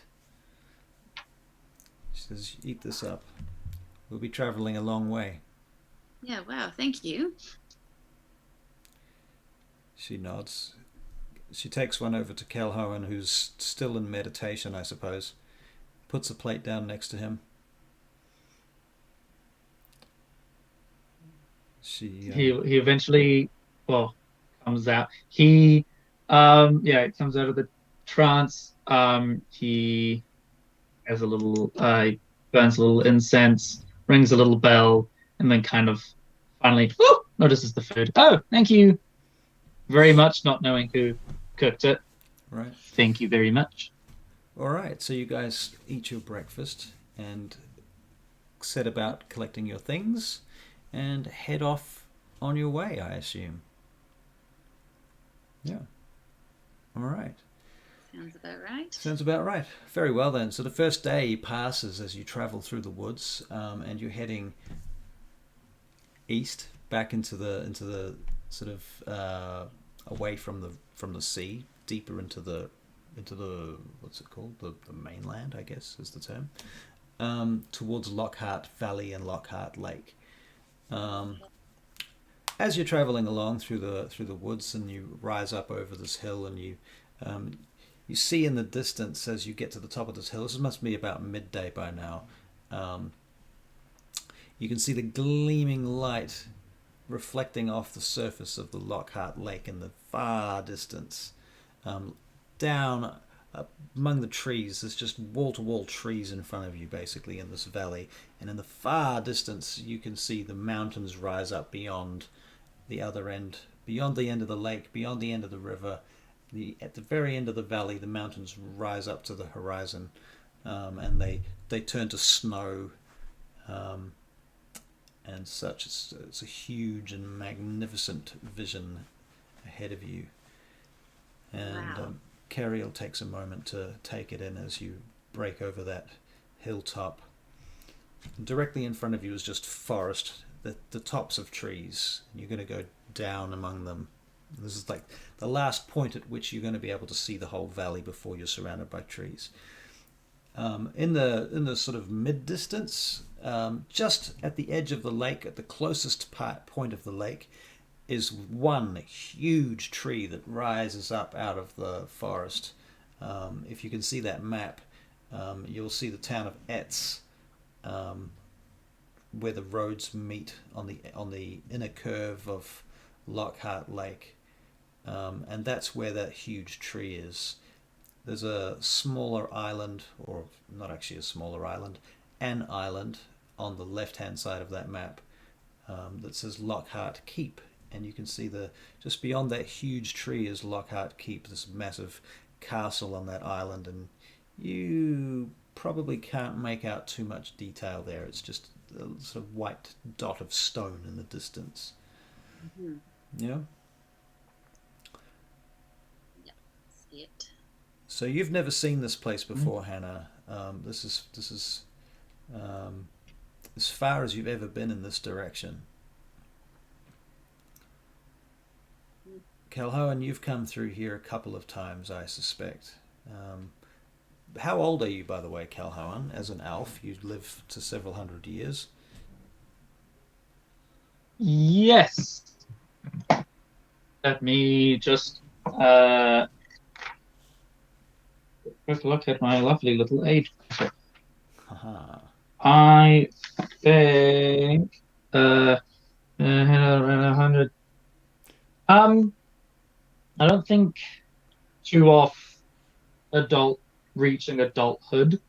So I'm going to say 120, 130. Okay. All right. So you've certainly during your childhood you've been all around this lake and this valley. You haven't left the valley too many times, though, to be honest. This forest is deeply connected spiritually to this forest. Yeah. Okay. So you continue on in. It takes a couple of days, basically, to get to the point where you can approach the lake itself, and during that period, you don't have any particularly interesting encounters. But as you get to the road, because you're coming from over there, Okay, do you see Timbrook on the map?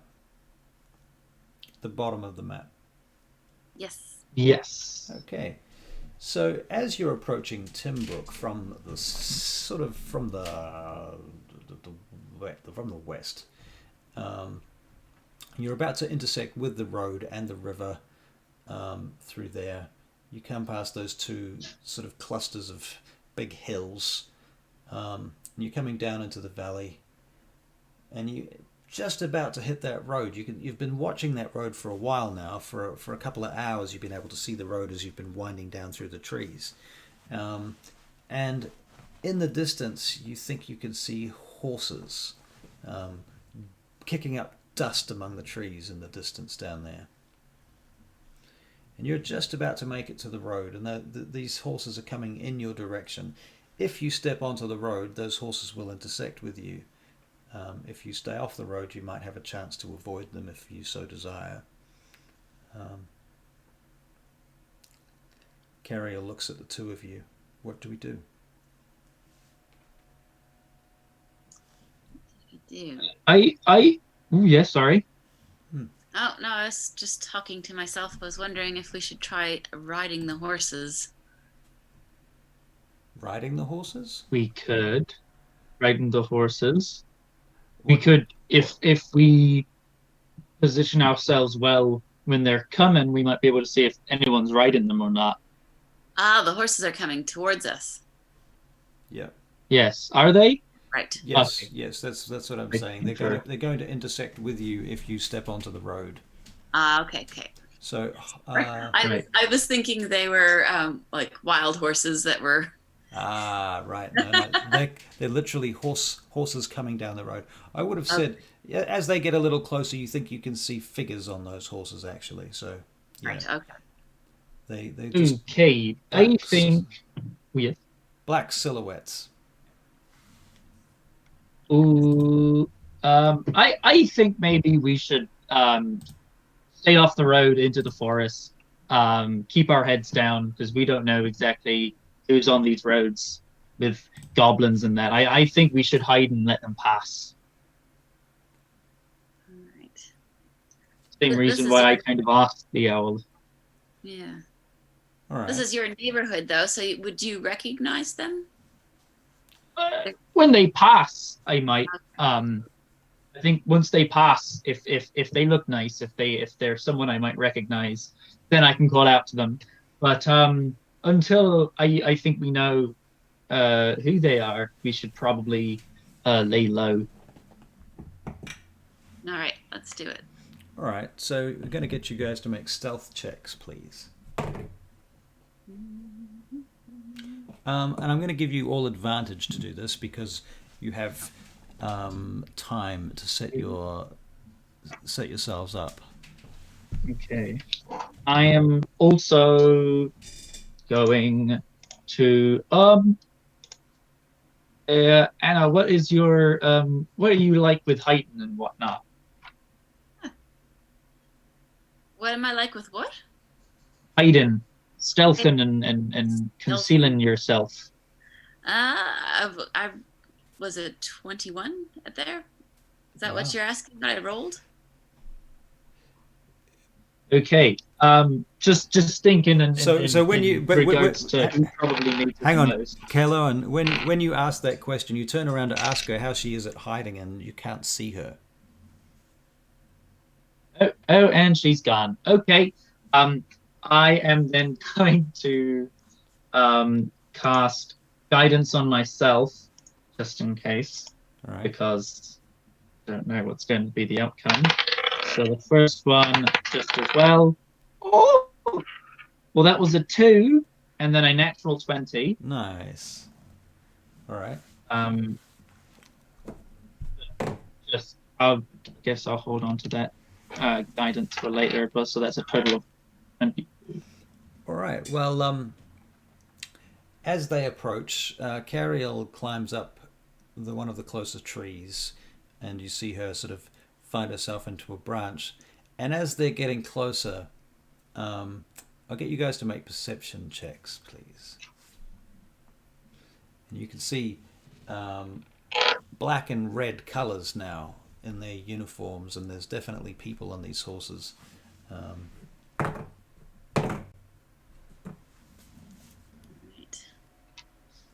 19 from me. A 19, wow, very good.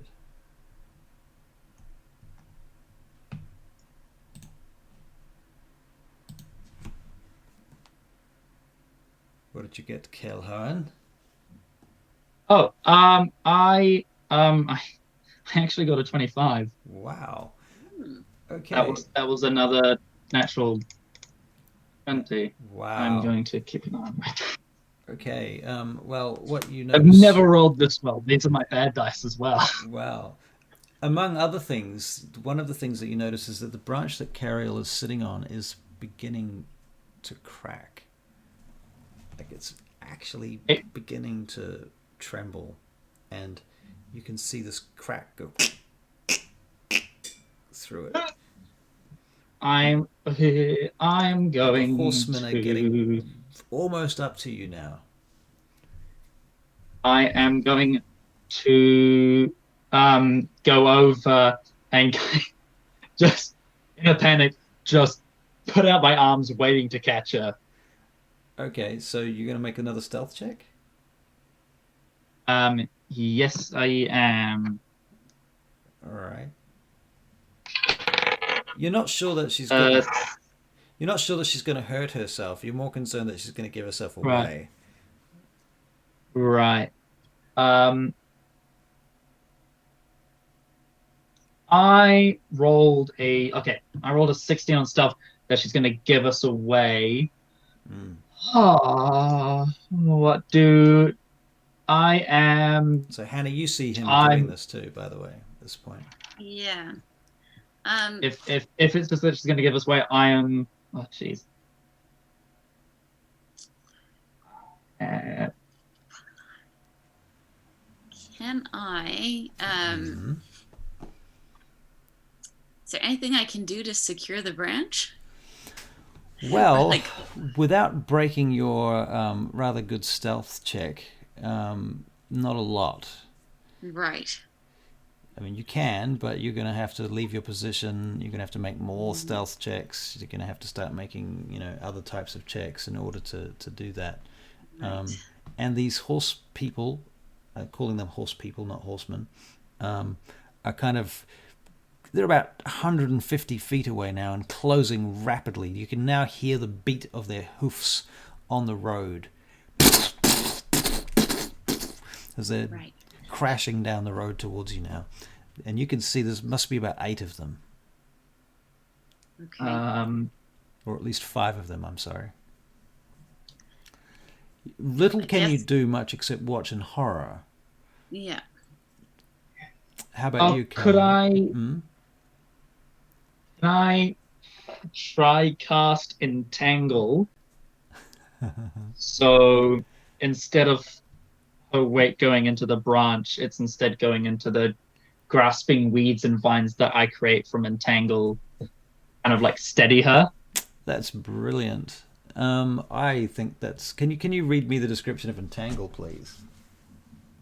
Yes, it does say vines sprout from the ground in a 20-foot square, but I'm not sure how high it sprouts to. For the duration, these plants turn the ground into difficult terrain, and then it's just a creature in the area. When I cast the spell, must succeed on a strength saving throw or be restrained. I assume unless they want to be restrained. Yes, it's just whether the grasping weeds and vines sprout from the ground in a 20-foot square. I'm not sure how in a 20-foot high square. that would be if she's on a branch. Yeah. Right. Well, what's your spell? What's your spell DC? Your yeah. My spell DC is 13. 13. I'll tell you what. I'm going to get you to roll that against that, and if you can roll over that, then I'm going to let it work because it's a great idea. Awesome. So I'm assuming just a straight D20. Yeah. Yeah. It's probably 11. An 11. Okay, so Cariel's branch begins to break. You hear the crack. She's kind of over the road at this point, sort of sitting over in front of the road, and the branch begins to crack. The weeds come entangling out of the ground. They start wrapping their way up the tree, and just as they grab the branch and wrap around her, the branch cracks. She begins to fall, and for a moment she's hung upside down. She makes the most amazing natural 20 athletics check to not fall, and she kind of cartwheels down the tree and throws herself into the forest. And as the horsemen come past, you see them belting past your position. The first one goes past, the second one goes past, the third one starts to slow down and puts his hand up, or his or her hand up. They're wearing masks, black helmets. You can make a perception check, please, Calhoun, to see if you recognize them. And the 7. Okay, you don't recognize them at this point. The two at the back stop, and while the other 3 continue on. They stop, and one of them turns and in a woman's voice says, "What do you hear, Londrel?" "I'm not sure, Usana, but I'm sure that I heard something in the woods." And they stop and they sort of start trotting around each other in a circle as they have this conversation, the 2 horses sort of winding around each other on the road, meters from your position. Cariel, you can see, has her back to the tree, and they're behind her, and she's sort of looking in your direction, and they're winding around on the road behind her. Do we stop and search this place? Is there any point? Who do you think would be here? Raiders, bandits, the circle of watchers, the servants of the fox, perhaps? I'm not sure. Wait, I see something here. This branch is broken. These weeds don't grow like this. This tangle of vines, this is wrong. Something is wrong here. There is druidic magic at hand. I take out the scroll that was given to me by my circle. I hand it to Hannah, and I say, if anything happens, get this to someone not very well-to-do with King Evren in Vaingate.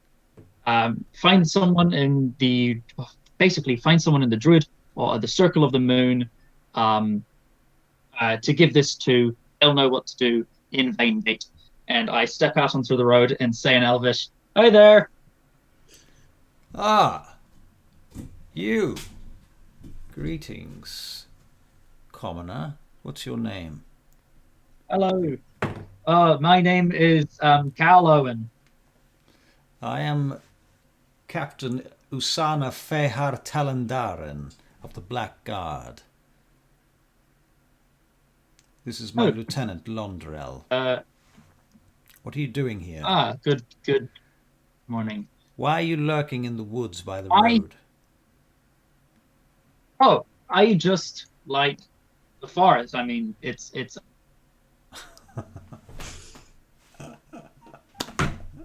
Oh no. The internet.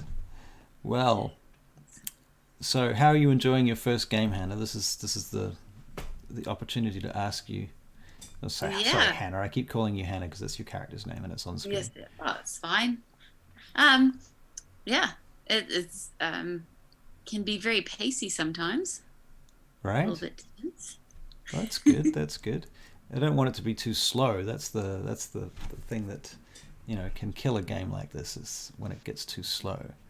Yeah, which must be tricky when you're trying to. Oh, there. Oh, welcome back.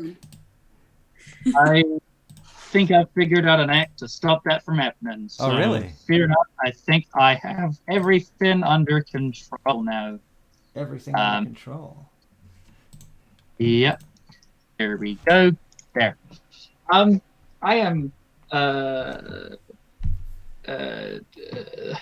to this lovely captain and her lieutenant. Yes. I am spiritually connected with this place as an elf, and I just like going for walks and playing my flute. As a wood elf, you are.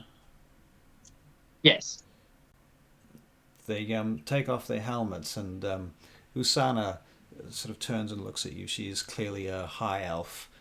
So is the other one. They're both clearly high elves. You can tell from their sort of golden bronze skin and their very aloof manner, haughty, and their accents too, to be fair. You were wandering in the woods playing your flute. I see. Yes, I'm. I like my flute. It lets me cool down and think sometimes when things start to get a bit too much. I see. And where are you from? Where is your home? Oh, my own is Lithian. So you're from Lithian, and you've travelled all this way to wander the woods and play your flute. Oh. Hmm? Oh, well. I like to go on a little bit of long hikes. Because after a while, although I love my own, it gets a bit tedious after a while, and you want to go on a little bit of a vacation, so to speak. Perhaps you'd like to explain to me this. And he turns around to where the tangle of vines were just a minute ago, but now they've actually just collapsed and disappeared. And he looks there. Wait a minute, what? Usana turns. What are you talking about? These vines here, right here. There were vines here a moment ago. This was all wrapped in a tangle. Here, you see the broken branch? And she looks down at the broken branch. Are you saying that this broken branch is suspicious, Londrel? You're holding this local wood elf culprit as a culprit of a broken branch. Is that the point you're trying to make here? No, my lady. There was a magical act performed here. I literally saw it. The vines were in. Londrel, I think you need to have your eyes examined. Very good, friend. You may pass. Do not dally here. Thank you. Of course not. I was on my way to Timbrook. I like to do a nice wide circle. I like to do a nice little round circle that takes me back home after a few weeks of travel. Oh, do not go to Timbrook. Oh. She turns and puts on her helmet. Very well, Londrel. Onward. And they kick off and they kick their horses into action and off they ride. Roll on, be with you. Silence in response. Tear Greyheart. No. Thank you for watching, people. It's greatly appreciated. All right. So you are now standing on the road alone, and Cariel kind of gets up and comes out from behind the tree, a little bit kind of shaken. I think you saved me. I'm not sure. Oh. I'm not sure either. I think that little bit of magic might come back to bite us on the rear later. I hope not. So, where to? We're still heading for the lake? Yes, but what about Timbrook? The guard said not to go there. Yes, What do you and that make of is that? awfully suspicious. What should we do? Plus, Timbrook is somewhat near to that other X, so we could kind of go in a funny kind of diagonal Timbrook X, see what's at the lake. Yeah. Well, I don't think Timbrook is too far from us. It was where we were going, so I suppose it wouldn't hurt to at least look from a distance. What do you think? No, I agree. Although I think after being told not to go there, if I'm then seen, that does look very suspicious. Although if I'm giving it a wide berth, I can still, I think we'll be fine. So we are or we're not going to Timbrook? We are at a distance, I think. I see. And do you agree, Hannah? Yeah, I think that we've been warned not, well, I guess I haven't been warned, but we've been warned to not go there. So, well, maybe if we could somehow get close enough just to see what's going on there without actually going into the city and getting into whatever trouble is there. Seems like a reasonable assumption, yes. Very well. Let us onward then. And so I assume you travel onwards towards Timbrook. Yep. All right. We have consensus. Okay, so you head on and through the trees, and are you going to follow the road, or are you going to continue through the trees, basically? This is going to slow you down significantly if you continue through the trees this way. Just so that you know. Well, I think we've got 2 rangers, so I think maybe going through the woods might be the way to go. That's true. Hmm. You do. That is a fair assumption. All right, and a druid, to be fair, as well. I mean, druids, rangers, trees, stuff, blah. Yeah. All right. All right, then. So you head through the trees, and eventually you come across the river, actually. And Cariel says, perhaps we should just follow the edge of the river, or possibly follow the river. We could even walk in the river at times. It might be the fastest way. And the river kind of widens and narrows. In some points it's kind of like a creek, and at other times it's more of a torrent. And you head along, and eventually you can make some perception checks, please, as you come down out of the next valley. When I say valley, I mean gully, really. I am not very perceptive at the moment. I've got a 1 + 4. Okay, so you've got your eyes on your feet, probably. That would explain that, I would think. Calhoun? I have a total of 18. Ooh. 13 + 5. 13 + 5. Okay. Well, you notice you've got your eyes on your feet too, because you're in the river. But you smell, you think you smell smoke, and you look up and you see this pillar of smoke coming from ahead in the trees. Yeah. Ooh, that's not good. Is that Cariel? Is that in the same direction as Timbrook, or is that in a kind of? She looks up. She says, "Yes, we should hurry." Oh. She sort of doubles her pace. Yeah. And before long, you find yourself scurrying to the top of this gully, and there's a little waterfall that you climb up, and you get to the top of that, and you look down into the next area through the trees, and you can see the winding river of towards Silver Edge on your left, and then Timbrook set ablaze ahead of you,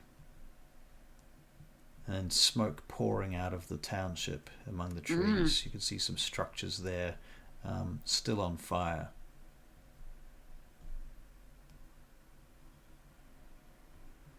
We don't know anybody from Timbrook. You certainly do not. Calhoun, there is a small chance that you might know people from Timbrook, because all the elves in this area are kind of related to one another. You know, these are your distant cousins, if nothing else. Hmm. You know, if you roll me a d20, if you get a 20, one of your close family members might live here. Okay. I got a 14. 14? Okay, so you can sort of see on the hierarchy how far away your next closest family member is, you know, that might have been through here or lives here. Yeah.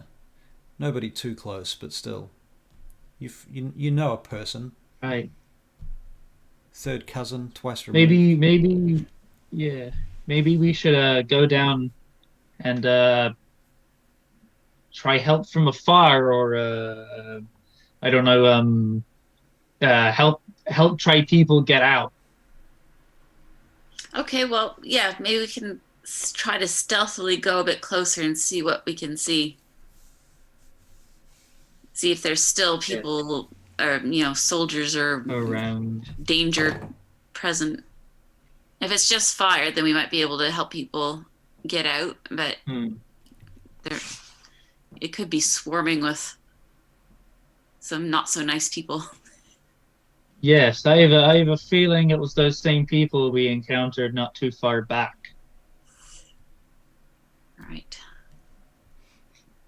All right, Cariel nods. She seems to have a sort of look of determination about her as you set off once again towards Timbrook.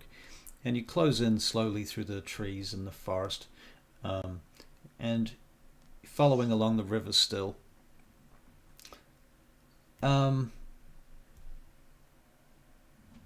Make perception checks for me, please.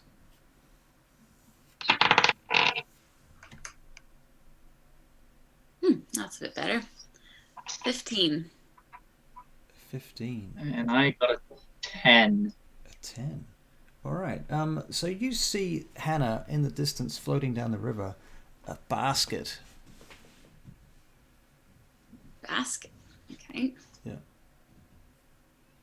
Something. I will make my way over to the basket. Right. It seems to have something white, like linen or something, in the basket. Linen. Yeah. All right. Somebody's laundry, maybe?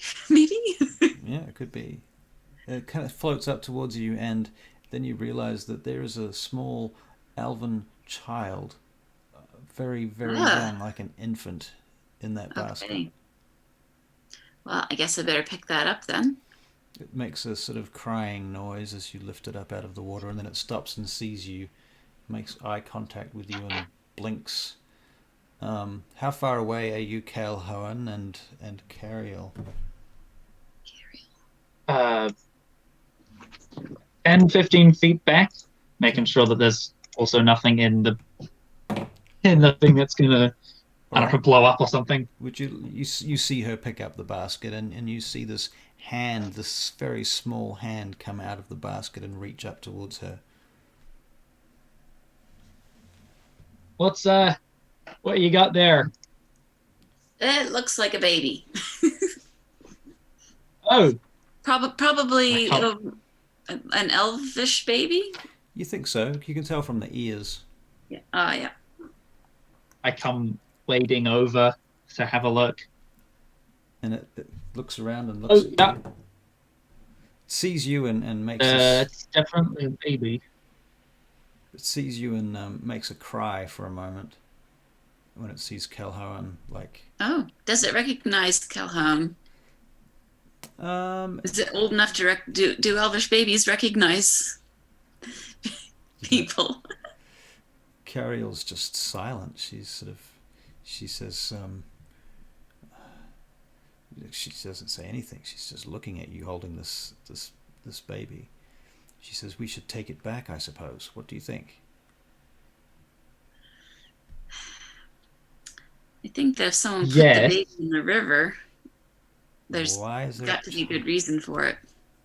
What do you think it is? That's exactly what I'm thinking, yeah. Do you think this child's life's in danger? The town's burning, yeah. Well, yes, there's that.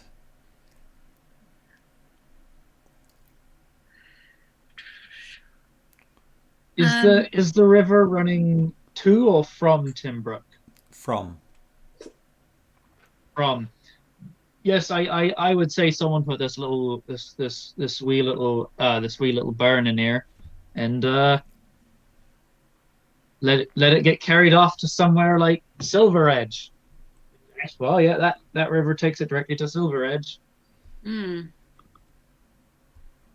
Oh, can I search the basket to see if there's a note? Yes, that's a good idea. Yeah, that's a great idea. Make an investigation check, yeah. That is a 17. 17. You do not find a note, but you do find a small bag, like a little pouch, tucked in the corner underneath everything there.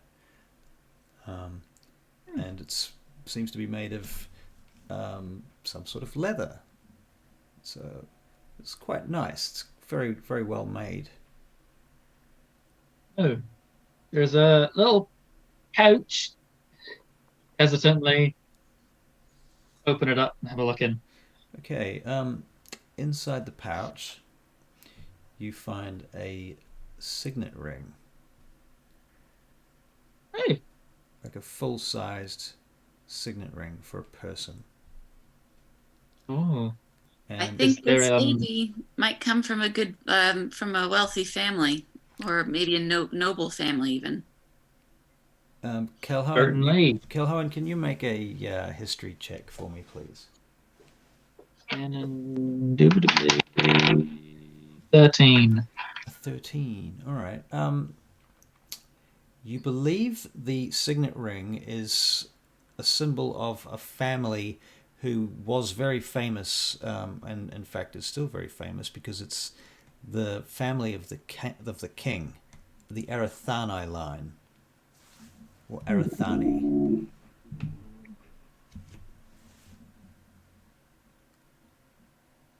Oh, this baby appears to be at least related or comes from the family of elven royalty.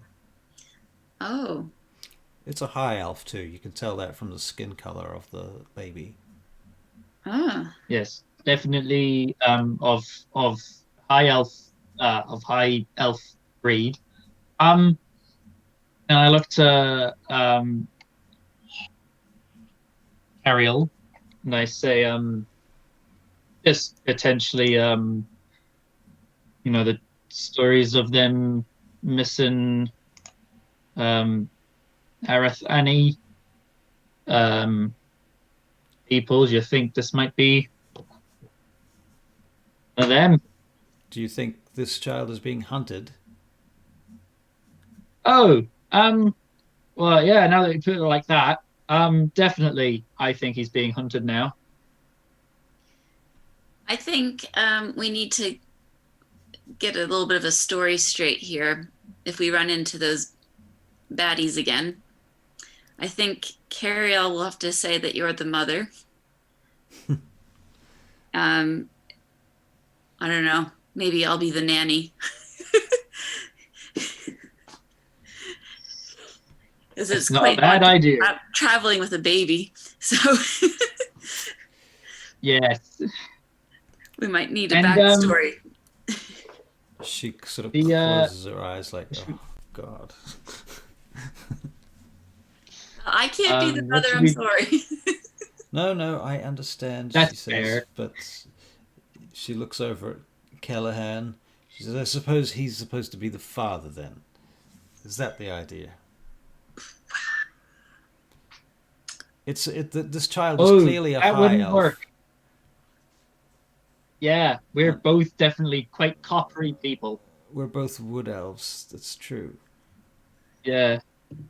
It would be obvious unless we put makeup on the child, or it's only half wood elf and half high elf, and you're That's not not a bad idea.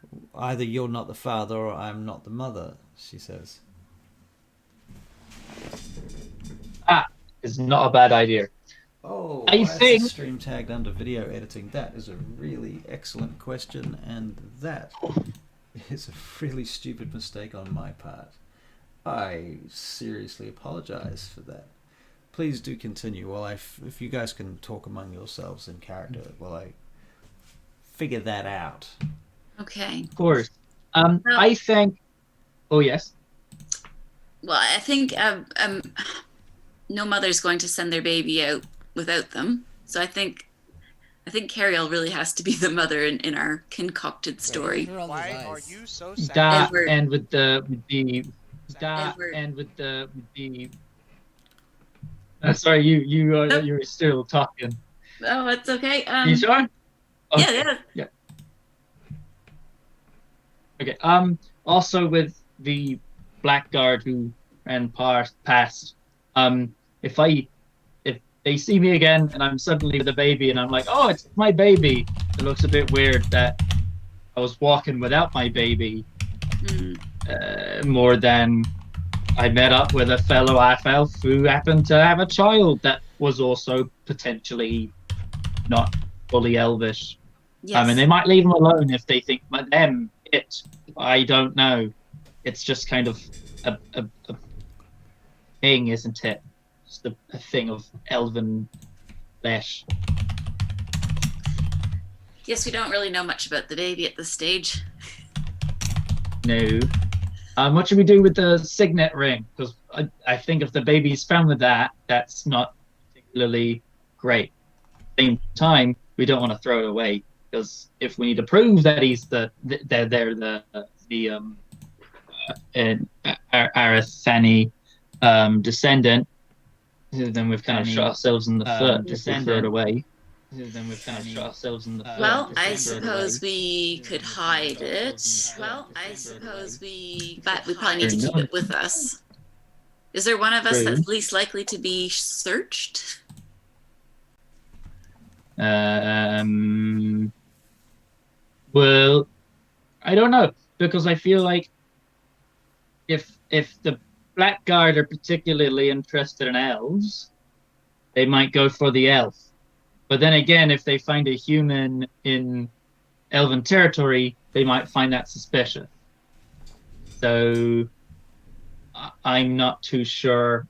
Cariel, what do you think? Do you think it would be more suspicious?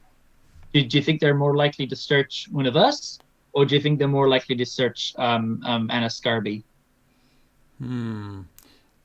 They would probably search her first, I would think. But I mean, we as elves have slightly more status, dare I say, as this is the elven homeland, and she is a human, essentially an outsider.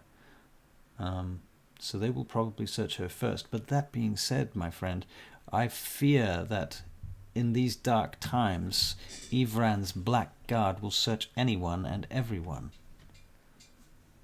Do you I don't think. But yes. Well, I simply wonder whether we should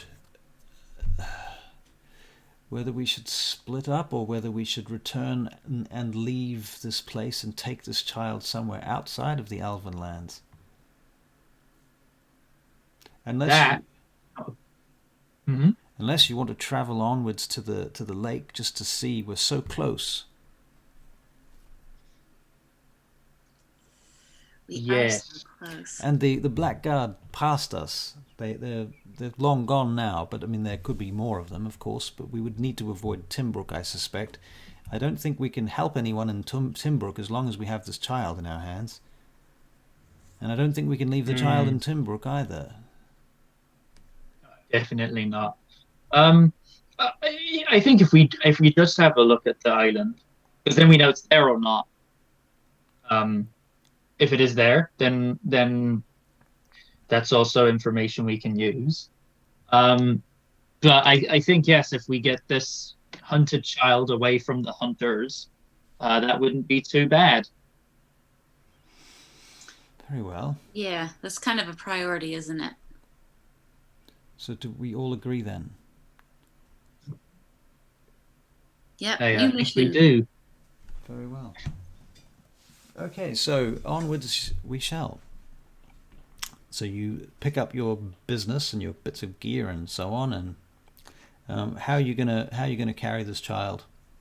Who's carrying it? And Cariel steps forward and she says, "Well, I suppose seeing as I am the mother, I get to carry the child." Is that how it works? I suppose. Yeah, I suppose. I mean, no offense, Miss Scarby, but I think Cariel's potentially the most trustworthy with the baby, being an elf, and also considering that she saved our lives a few days ago. Unless she you seems would that like she can to probably carry hold her own. Unless you would like to carry the child as the nanny. Well, Carol doesn't seem to really want to carry the baby. I'm happy to carry the baby. That's fine. She says, I'll strap it on. You'll have to forgive me. I, as an elf, we rarely breed. It is quite rare. We are long-lived and not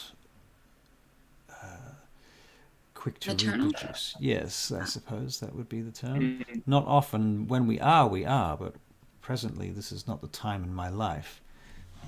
Right. Also, Okay. it takes a good century for them to get on their own. So you can imagine having to look after someone for 100 years. Which was why my parents were so happy when I was out of the house. The second I stepped foot out of the house, they said, "Ah, thank Corellian, we finally got rid of him. Right. Let's not have another one for maybe another 2 centuries, then we'll see." All Very right. well.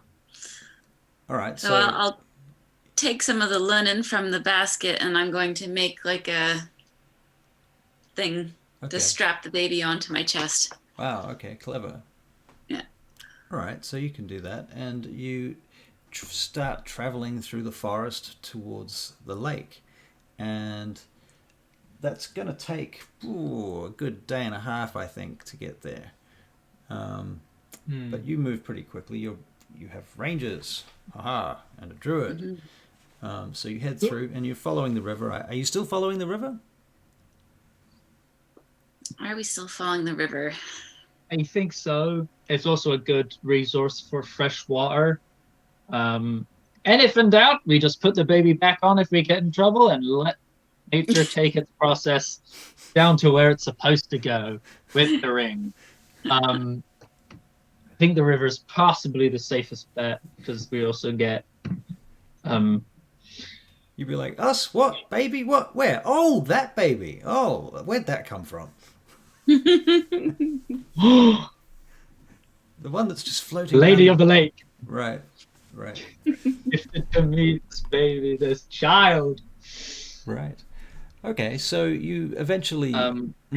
Yes. Give me more details. Yes, whenever the baby starts getting a bit restless, I'll play him a little bit on the flute. Oh, okay. Do you have performance? So, I don't have performance. I am proficient in flute, though. Okay. So, I mean, I've got proficiency. My proficiency tools in flute. Okay. I don't know if I just get proficiency bonus for solely the flute. I don't usually play instruments. Right. So if you don't play any other instruments, you only play the flute. You can only get that proficiency bonus, for the flute. That makes sense. Okay. So let's have a performance check or a flute check. I want to know how good your flute playing is as you're traveling through the. Hey, that's not too great. Uh-oh. It is, however, it's a 9. It's a 9. Okay, the baby kind of it's kind of crying and grizzling at one point, so you start playing the flute, and its crying actually just gets worse. And Cariel's like, I think I'm getting the lullaby wrong.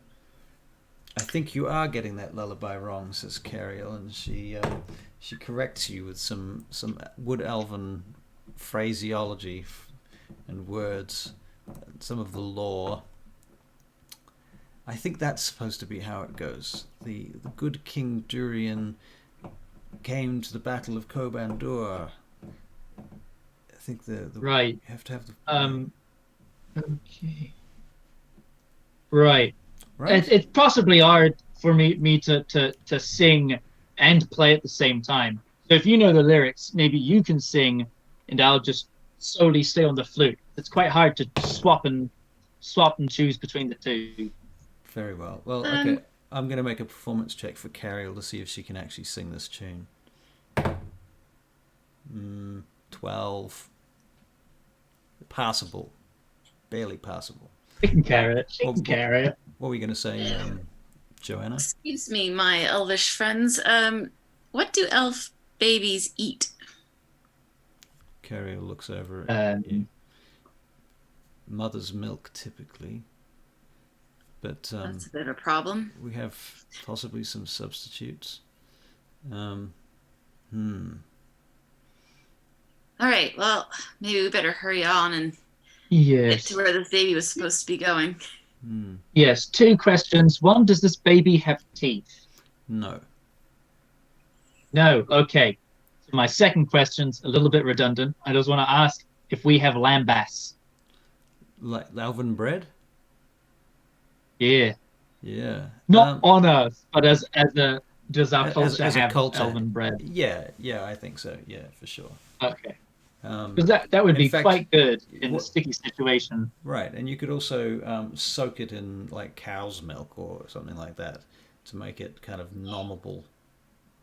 Mm. That's a thing you That's a probably good- you know from your own childhood. That's a thing that happens. Yeah, I was quite a late teether. So I was about roughly human version of 5 before I got my teeth in. I was quite late in that regard. But big pearly ones now. So I think I'm all milked out at this point.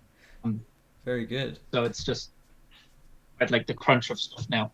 But yes, on to Silver Edge without too much more dally, I suppose. All right. So without further ado, you head through the woods to Silver Edge, and you can see the town of Silver Edge in the distance as you approach. And Cariel says, "Do we go into the town or do we just head to the lake?" I think we have to go into the town because the lake's not going to have much for the baby, is it? No, yeah, we should probably try to find, uh, as we've suggested, as someone suggested, substitute. Well, there is another thing we could do. Oh, We could make camp outside the town, and one of us could travel into the town, or, in fact, I could stay outside and look after the child while you two travel in. It would not. that works. It would not look good for Hannah to be seen by herself with this child. Yes. True. That's a good. On the other hand, Hannah as a human in the town might cause a different type of stir, but possibly. Yes. It'd be good to have her as potentially a more the word I'm looking for, keener thinker, I suppose. A more a scrupulous eye. There we go. All right, so Cariel begins. Someone like setting Cariel, up- but not Cariel who's with us. Right. Someone who's a bit more focused, unlike me. Cariel begins setting up the camp just off the path, off the river. Yeah. I'll be right back. I just have to go get a cord. No worries. Okay.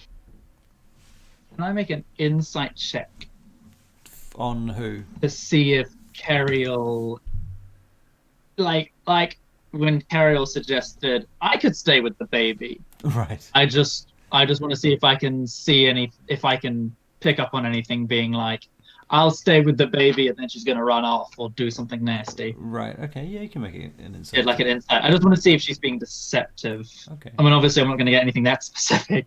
Right. But just if I can, 15 on insight. Right. She's being a bit shifty. She has a look on her face as if her cousin in Venezuela just came through the door with a. No, I'm kidding. It's trying to be really super specific. No, you can't. You Giving all this information. Yeah. You don't notice any deception. You don't pick up on any deception in her, the way she's speaking or her body language. She seems to be. Cariel so far seems to be very much what you see is what you get. She's very direct as a person. Right. Whoa. Nice.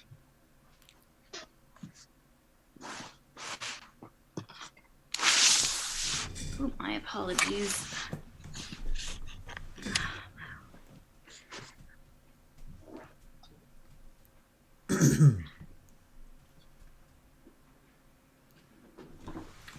What we could do at this point is we could literally take a few minutes and take a quick break if you want. Although we're only going to go for another 20 minutes anyway, I think. Sorry about that. Probably need to wrap up at about 10, so that's all right. Not all good. All right. Welcome back. Come back. Yeah. All right. I think I'm plugged in. Good. Sorry, my laptop was starting to die. Yeah, that's not good. That would be a potential issue. Yep. Okay, so right. So shall I stay here with the child? She's set camp now, and she's busy starting a fire. You want me to stay here?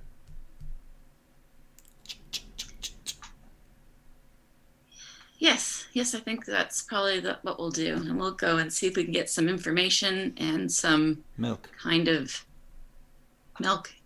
Elven bread. Elven bread. Yeah. Supplies. Milk and elven bread. Anything Sounds else you can think of while you're there. Ice. See if you've had... If there Other are any rations for the day, maybe. rumors would be useful. Ask around. Perhaps if there's a tavern, you could go there. Okay. Yeah. If there are fishermen, you could ask among the fishermen if they've seen anything or heard anything of I don't know, an island. If there's any rumors going about. I'm sure if this island appeared as it's supposed to be a legend, it would cause a bit of a stir, wouldn't it? It would. Yeah. For sure it would. All right. Very well. Well then, Calhoun, shall we? I think we shall. Okay. She takes the baby and puts it in the basket and begins trying to rock it to sleep. Ooh, what's the Elvish? What's the Elvish word for baby? Elvish word for baby. Oh my! You ask hard questions. I've also just Googled on the Lord of the Rings thing. Yeah. Is there an answer? Just see. Because I'm just going to Google In it too. Quenya, it's Hinya. Or Weene. I'll just gonna give it a little affectionate nickname like Hinya or Weene. Okay. I'll call it Weene because it sounds like wee, All right. like a wee babe. Right. I'll say Sounds good. I see you soon, Weene. It kind of looks at you and his hand kind of grasps in your direction. Makes baby noises. Goodbye.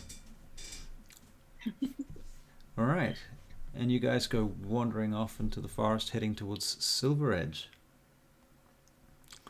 All right. So Silver Edge is a sort of a fishing community on the edge of the Lockhart Lake. I'm just going to pull up a few bits and pieces over here.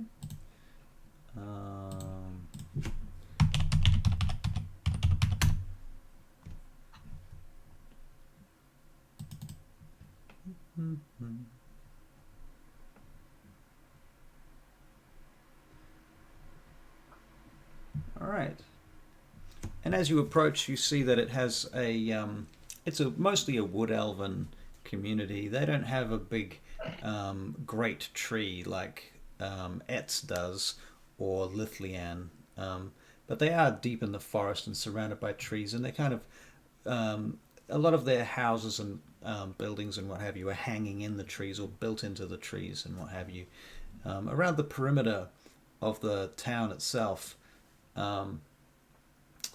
is a sort of a moat that's kind of a natural flowing river that they've kind of redirected the river around the town, at least one half of it. Parts of the middle of the town itself have these big wooden palisades interspersed with ancient ruins, and you see there are these huge giant blocks of stone that no person could possibly have moved, heaped upon each other, that rise up among the trees quite high. Kaelhoen, you recognize that they are giant ruins. They come from the time of the giants, and they are very, very ancient indeed. And they're covered in moss. In fact, some of your, to the druids, they're very important too. They have deep connection for the druids. these stones were mined out of the mountains. They're the same type of rock has come from those mountains that are like 50, 60 miles away. So they were moved a very long way by something very strong a long time ago. And they have ancient giant carvings carved into them. It kind of look like Celtic patterns and what have you to us as people in our world. And as you approach, you see a couple of elven archers at the gates. The gates, I use the term kind of loosely. They're sort of entrance. It's sort of demarcation of an entrance rather than a physical gate, as it were. If that makes sense. And these archers see you approaching as you get towards them.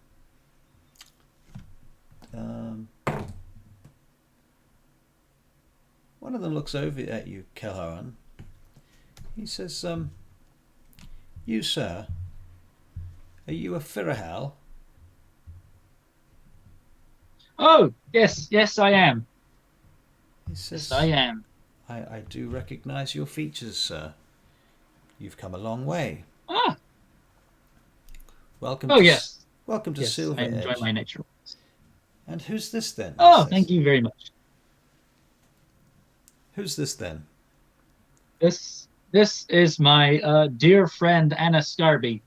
I like to take a little bit of. I like to go a little bit further on every so often journey, and naturally I go into human lands and I meet this lovely wilderness lady. I see. Hi. Well, welcome, Hannah Scarby, to Silver Edge. Do come in. You should hurry. I understand there are. He looks around. There's trouble in the air. You should probably get inside as soon as you can. What kind of trouble? Well, you wouldn't want to be caught on the road at night. That sort of trouble. You can make insight checks if you like. Okay. Insight.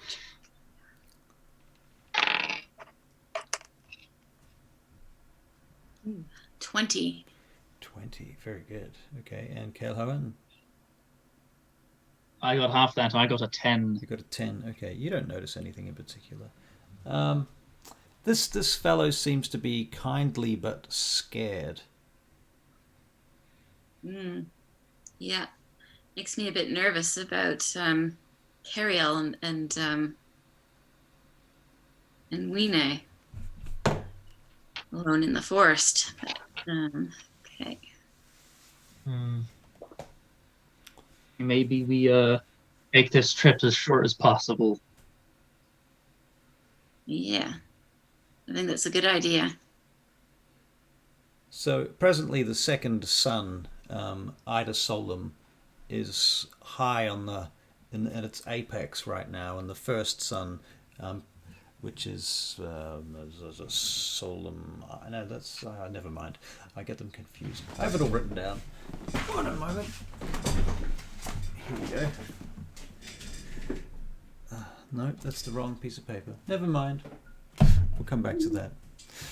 Too many details. Okay, so you go into the town, and there's nobody on the streets. There is, however, a set of stocks.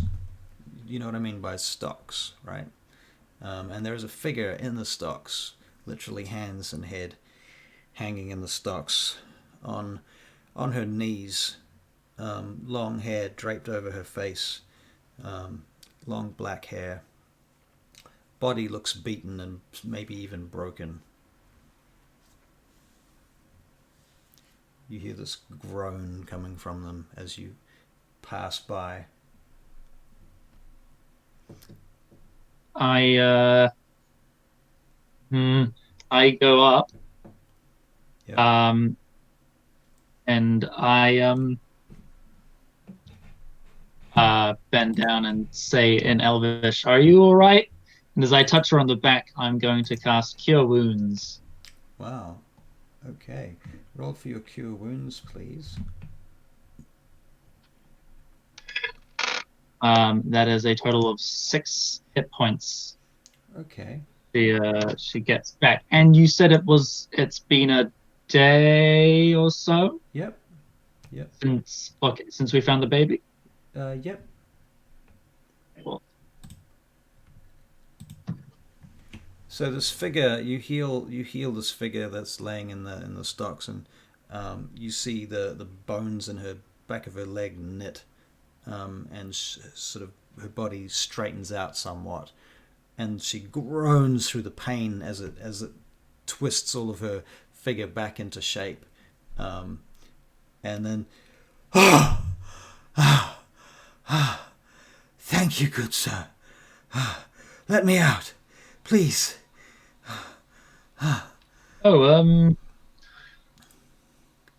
I'm not sure if we can legally do that. Oh, I've been here for 3 days. I'm Kalia, Ooh. local bard. Oh, Say not a bad word of good King Ivran. I tell you that, my friend, or you too will find yourself in the stocks. good old King Ivran. Yes, Yes, that is sage advice. I suppose yes. Well, sage advice. see if you can, please try and talk them out of this nonsense. They must let me out soon. It's been so long, I think I'm going to pass out again. Yes, I think we might be able to. I think we might be able to maybe give you put a little good word in. Very well, please. There's most of them at the tavern to your left. Oh, Silver Edge Tavern. okay, that's very convenient. That's a Silver Edge Tavern. Aye. Talk to the captain of the guard, Dalen. The captain, the guard, Thalen. Right. I think we can actually do that. It's good we were going in there to get a few nosies. I think. Hurry, Ariel hurry, suggested. please hurry. Please hurry. Oh, okay. Well, yes, I think we want to also keep an eye on our time, considering it's getting a bit dark soon. all right. Yeah. All right. Let's go to that tavern. All right. So you cross through the courtyard out the front, and you get to the tavern, and you can hear very low music coming from inside the tavern. And as you go into the tavern, you see that there is another bard. Looks like a halfling actually, sitting in the next to the fireplace, which is, it's not roaring, but it is going. And you can hear hushed talking coming from various tables. There's various elves sitting around, and the stink of fish filling the air, and the smell of smoked fish as well, but also raw fish from the various fishermen who frequent this place. The one end of the tavern is all open air, and all the shutters are open, and there's nets hanging down on the outside as you go in. And the barkeep looks up and sees you as you come in. Hello there. How can I help you? We're after some supplies, sir. Supplies? Oh, what sort of supplies are you looking for? Ooh. Can offer you a night if you wish. We have rooms, have ale, have mead, food. Food. Yeah. Yeah. Do you have any milk? You drink milk. All right. Yes. All right. It's a strange request at a bar, but fair enough. He goes and he says, Sonia, speaks in Elven. Do you speak Elven, by the way, Hannah Scarby? You do, don't you? I think you do. Yes, I do. Yeah. You do. Okay. I do. So he speaks to one of the employees here, and sends her off to get some milk from one of the back rooms somewhere. It'll just be a few minutes. I call out in Elvish to her. If we could get it in a water skin to go. In a water skin to go. She's probably going to bring it to you in a bucket, sir. I could probably sell you a water skin, though. I'm sure I could. I think we could possibly do that, and if we could also get some lambus bread. Yes. It's called lambus rather than lambus bread, but yes, if we get some lambus as well. Very well. Such strange requests. Most people come here looking for a meal and such. Very well. Would you like a table? I'll have it all brought to you as soon as it's ready. Sure. Do you have anything handy to where all the other fishermen are sitting? He kind of points over to one corner, and some of the tables that are outside the tavern, just outside the open shutters. There's like a courtyard there with tables and various fishermen and women sitting around out there. Kids running around, elven children. Not a lot of them, about 4 of them. That's what you're looking for? Elven fishermen, yeah? Yeah, that sounds good. Yep. Shakes his head like, none of my business. All right, well, that's what you want? Fishermen, elven bread, milk, fine. And I found a water skin in my bag, so. Oh, very good then. Thanks. A couple of minutes later, so do you guys go and settle yourselves at a table somewhere? Yes. Yeah. Yeah, okay. Inside or outside? What do you think, Calhoun? Where would you like to sit? Which one of these fishermen looks like they're likely to chat and give us lots of information? They seem to be sitting around and speaking to one another in hushed tones at the moment.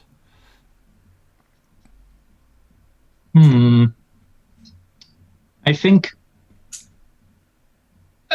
for many reasons, I think maybe outside. If they're outside as well, if there's any outside, I think maybe outside. All right. Might be a little bit more extroverted. All right. Right. Okay. Okay, so you go and sit down outside, and you're sitting at your table, and the barmaid comes over with a bucket of milk. Here you go, lads. Or lads, or whichever. Puts it down next to the table. I hope that suits your needs. Here's a small piece of cheese too, if you like. I'll just add it to the bill, if it's all right. She puts it on the table. And some crackers just to keep you going. You look like you're famished. Is there anything else we can get for you? And while you're talking, you can both make perception checks, please.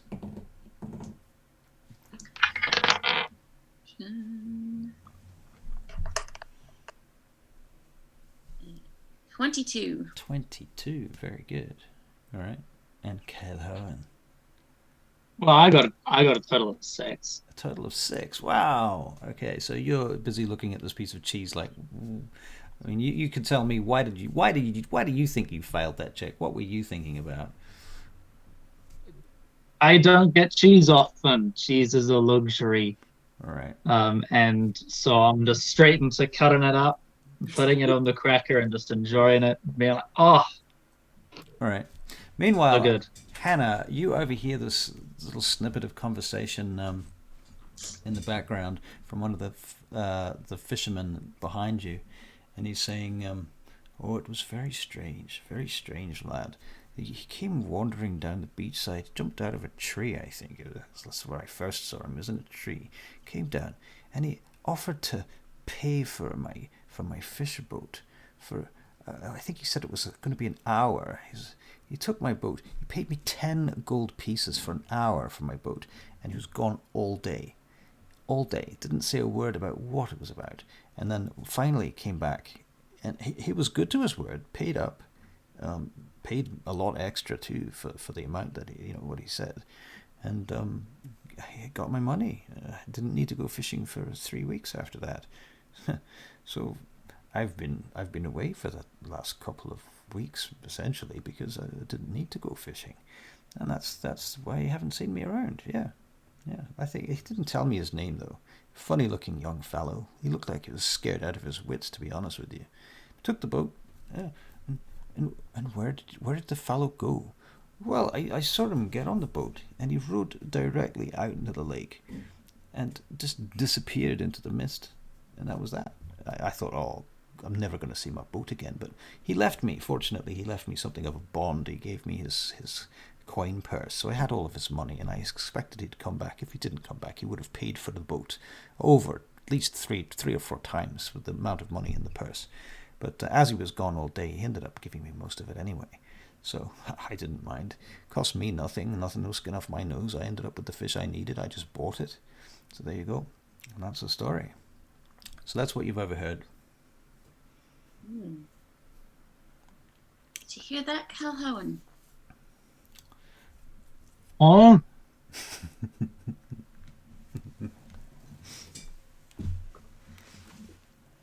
There's been a big mist over the lake. The people can't see what's going on. That sounds very suspicious. Yeah, but somebody knows what's going on because somebody's been paying lots of money to go for a wee little row on the lake. Right. Good to know that maybe we could pay for a row. Although I suppose that'd be going a bit out of our way to go onto the lake and then try get we Nade back. Yeah. It's good to know, though, because we wanted to know if there was an island popping up out of nowhere. And it sounds like someone's at least checking to see if there's an island. Yeah, it does. You're right. So at the very least, others are not thinking too dissimilar to us.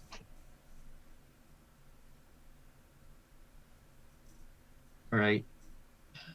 You got the milk. Got the milk. We got the lambus. Ah, here's your lambus. Down comes a plate in front of you. Would you like me to package that up with some handkerchiefs or something? Oh, I think that would be lovely if we could save it, have it to go. So you two are not staying here? Oh, no, we might have. I think we've got a place to stay on the other side of town. Oh, yes. Where would that be? Would you like to make a deception check, please, Hannah?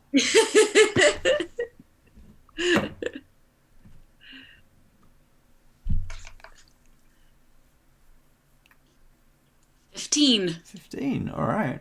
Okay. He looks at you. Says, "Oh yes. You're staying at the temple, are you?"